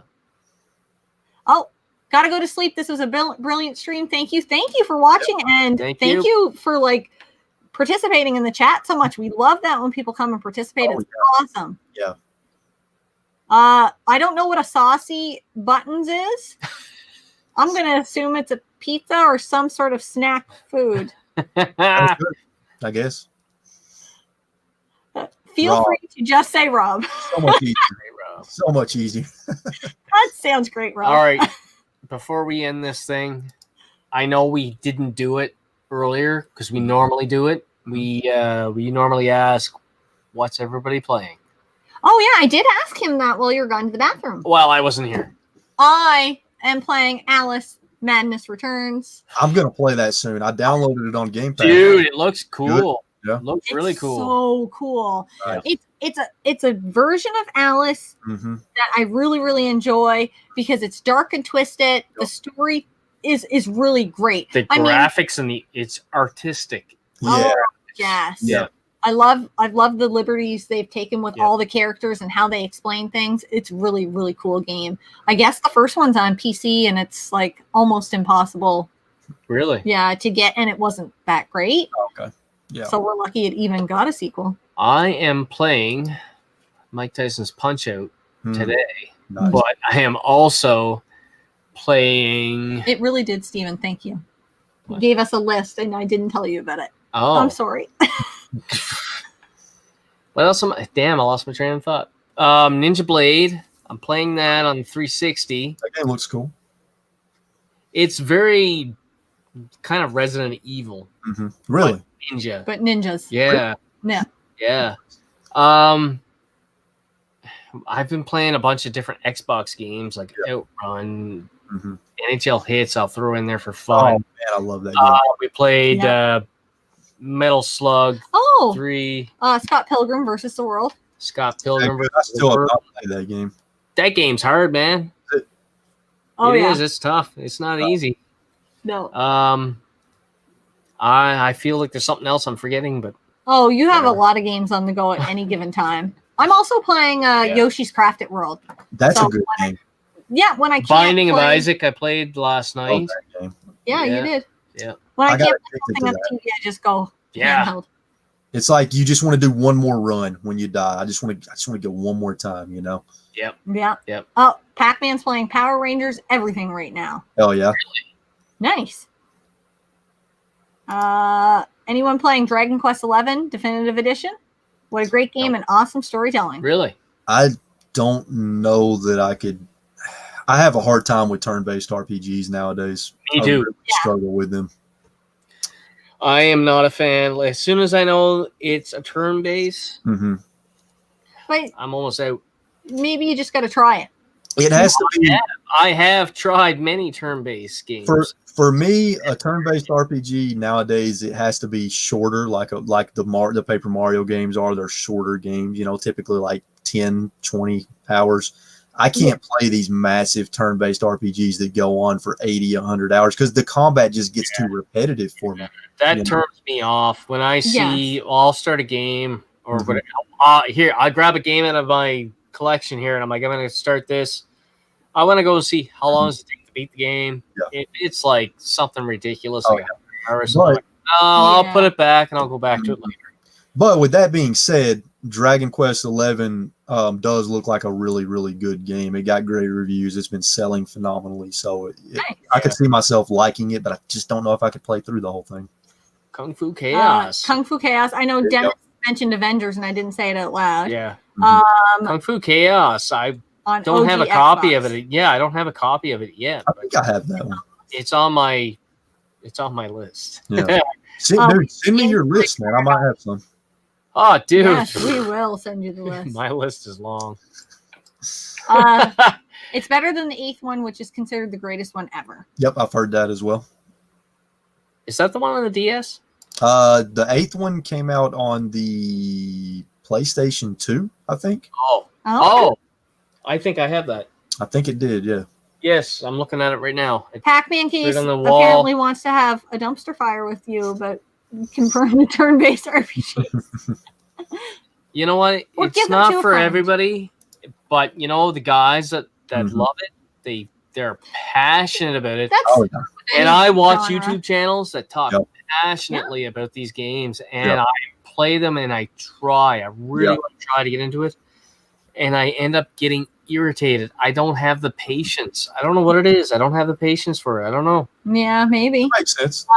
90s with GSD said Nintendo 64 Mario Kart and some Sega Genesis Earthworm Jim. Oh, Earthworm Jim is a classic. And Mario Kart on Nintendo 64 is a classic as well. Oh, yeah.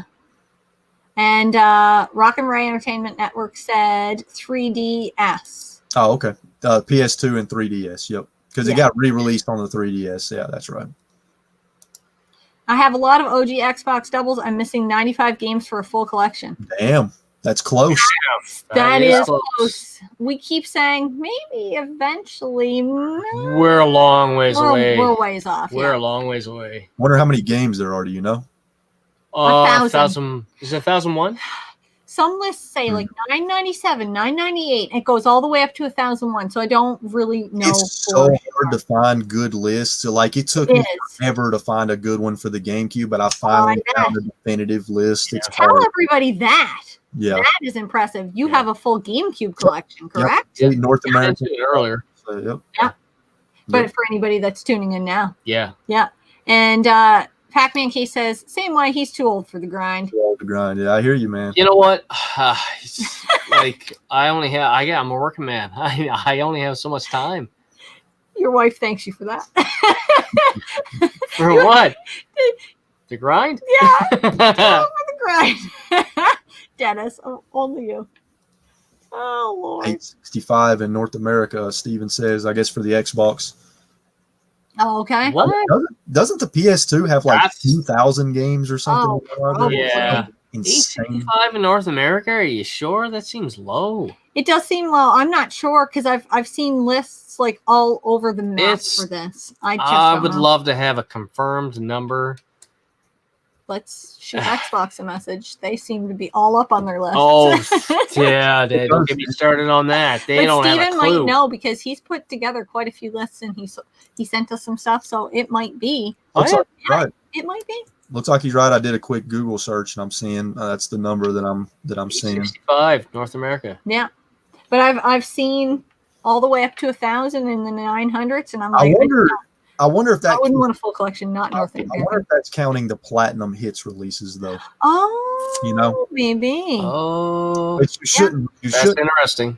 You shouldn't count that, but yeah. No, that is true. I agree. Now, do you collect the platinum stuff? Yep, the greatest hits for the GameCubes. Yeah, I'm going for a full greatest hits set too. Now it's really hard to find a list of all the greatest hits games. I don't. Pac-Man Case is saying that means you got Go-Go Hyper Grind and Disney Basketball. Damn.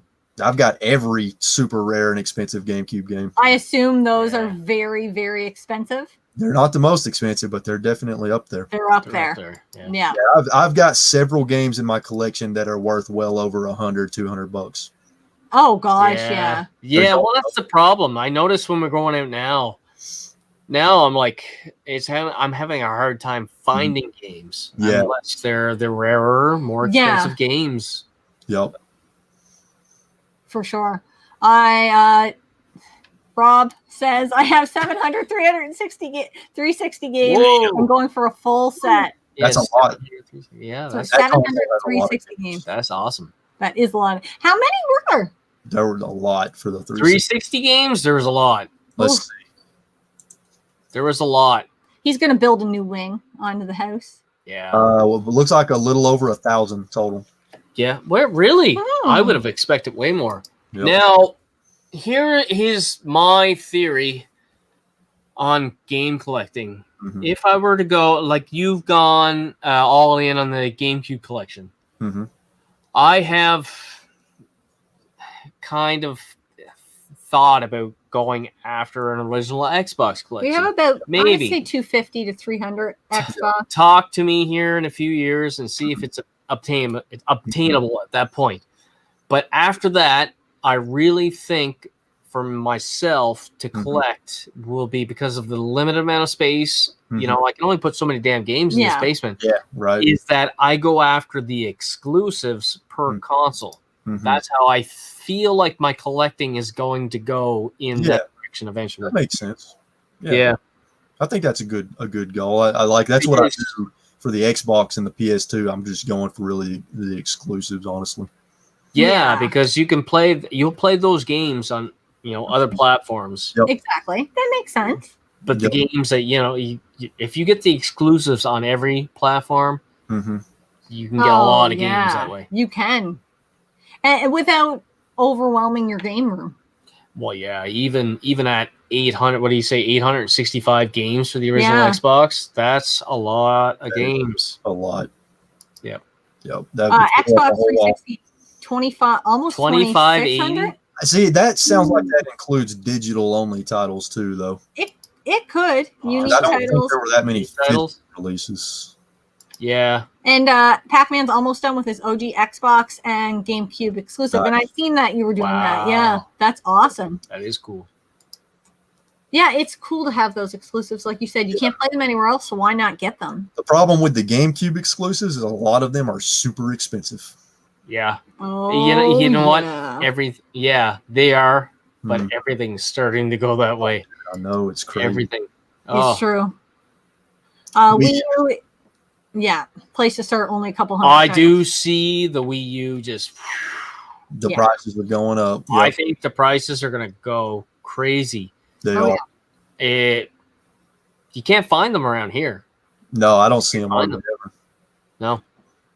What's your favorite demo disc ever made? I have two. The Sega Dreamcast generator demo, also Pizza Hut demos. I'll show you mine. Demo disc. I don't actually own any demo disc, but when you say demo disc, I think of the first time I played Devil May Cry. Oh, so cool. For the GameCube. Yep, that's mine. Nice. Nice. The first time I played Devil May Cry was on a demo disc. Oh, yeah, nice. I will tell you what, we were freaking blown away. Blown away so much that I don't even remember what we rented. I remember and we played the demo disc, and I know my buddy Phil had told me in comments before here on one of these live chats there that told me what game I probably rented to get that demo disc. I don't doubt it. But I can't remember. And yes, collecting is a rich man's game for the GameCube and for especially. It really is. Just getting that for every console. I like the Burger King games on Xbox. Yep. Yeah. Man. And they're all still super cheap, even sealed. They're super cheap. Oh, yeah, really? they are. Yeah. Oh, yeah. Nice. Well, I wonder if we've come to that time. I think we've come to the the conclusion of our topics. Talk. I can't believe how fast 2.5 hours have gone, honestly. Holy shit, 2.5 hours? Like that, yep. I can't believe how fast Shakespeare in this mug went. Mug, glass, vase. I think he's evacuated most of it now. I was like, you don't even know. Dude, I was hurt in the last one. I was like, I can't wait. Okay, the PS3 is going to blow up. Hear me out. It's hard to emulate and has you. I agree with you. We Right. 100%. I do agree with you. Yeah. Yeah.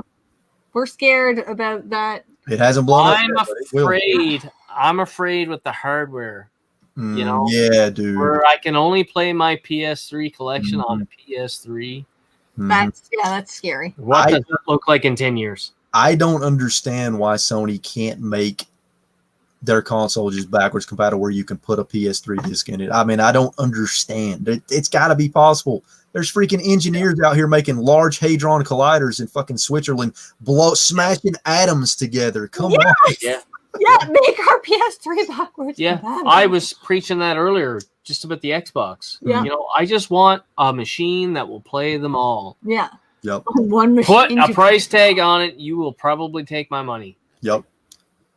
Problem is, they want to thanks so sell much, you these Steven. games digitally or on, things like that. I think that's where the hang up is. They Yeah. want to sell you the digital copy of the games. They need to make their money back again. Yep. Oh, yeah. Because there's more money in selling you all those copies of the games than it is to sell those consoles.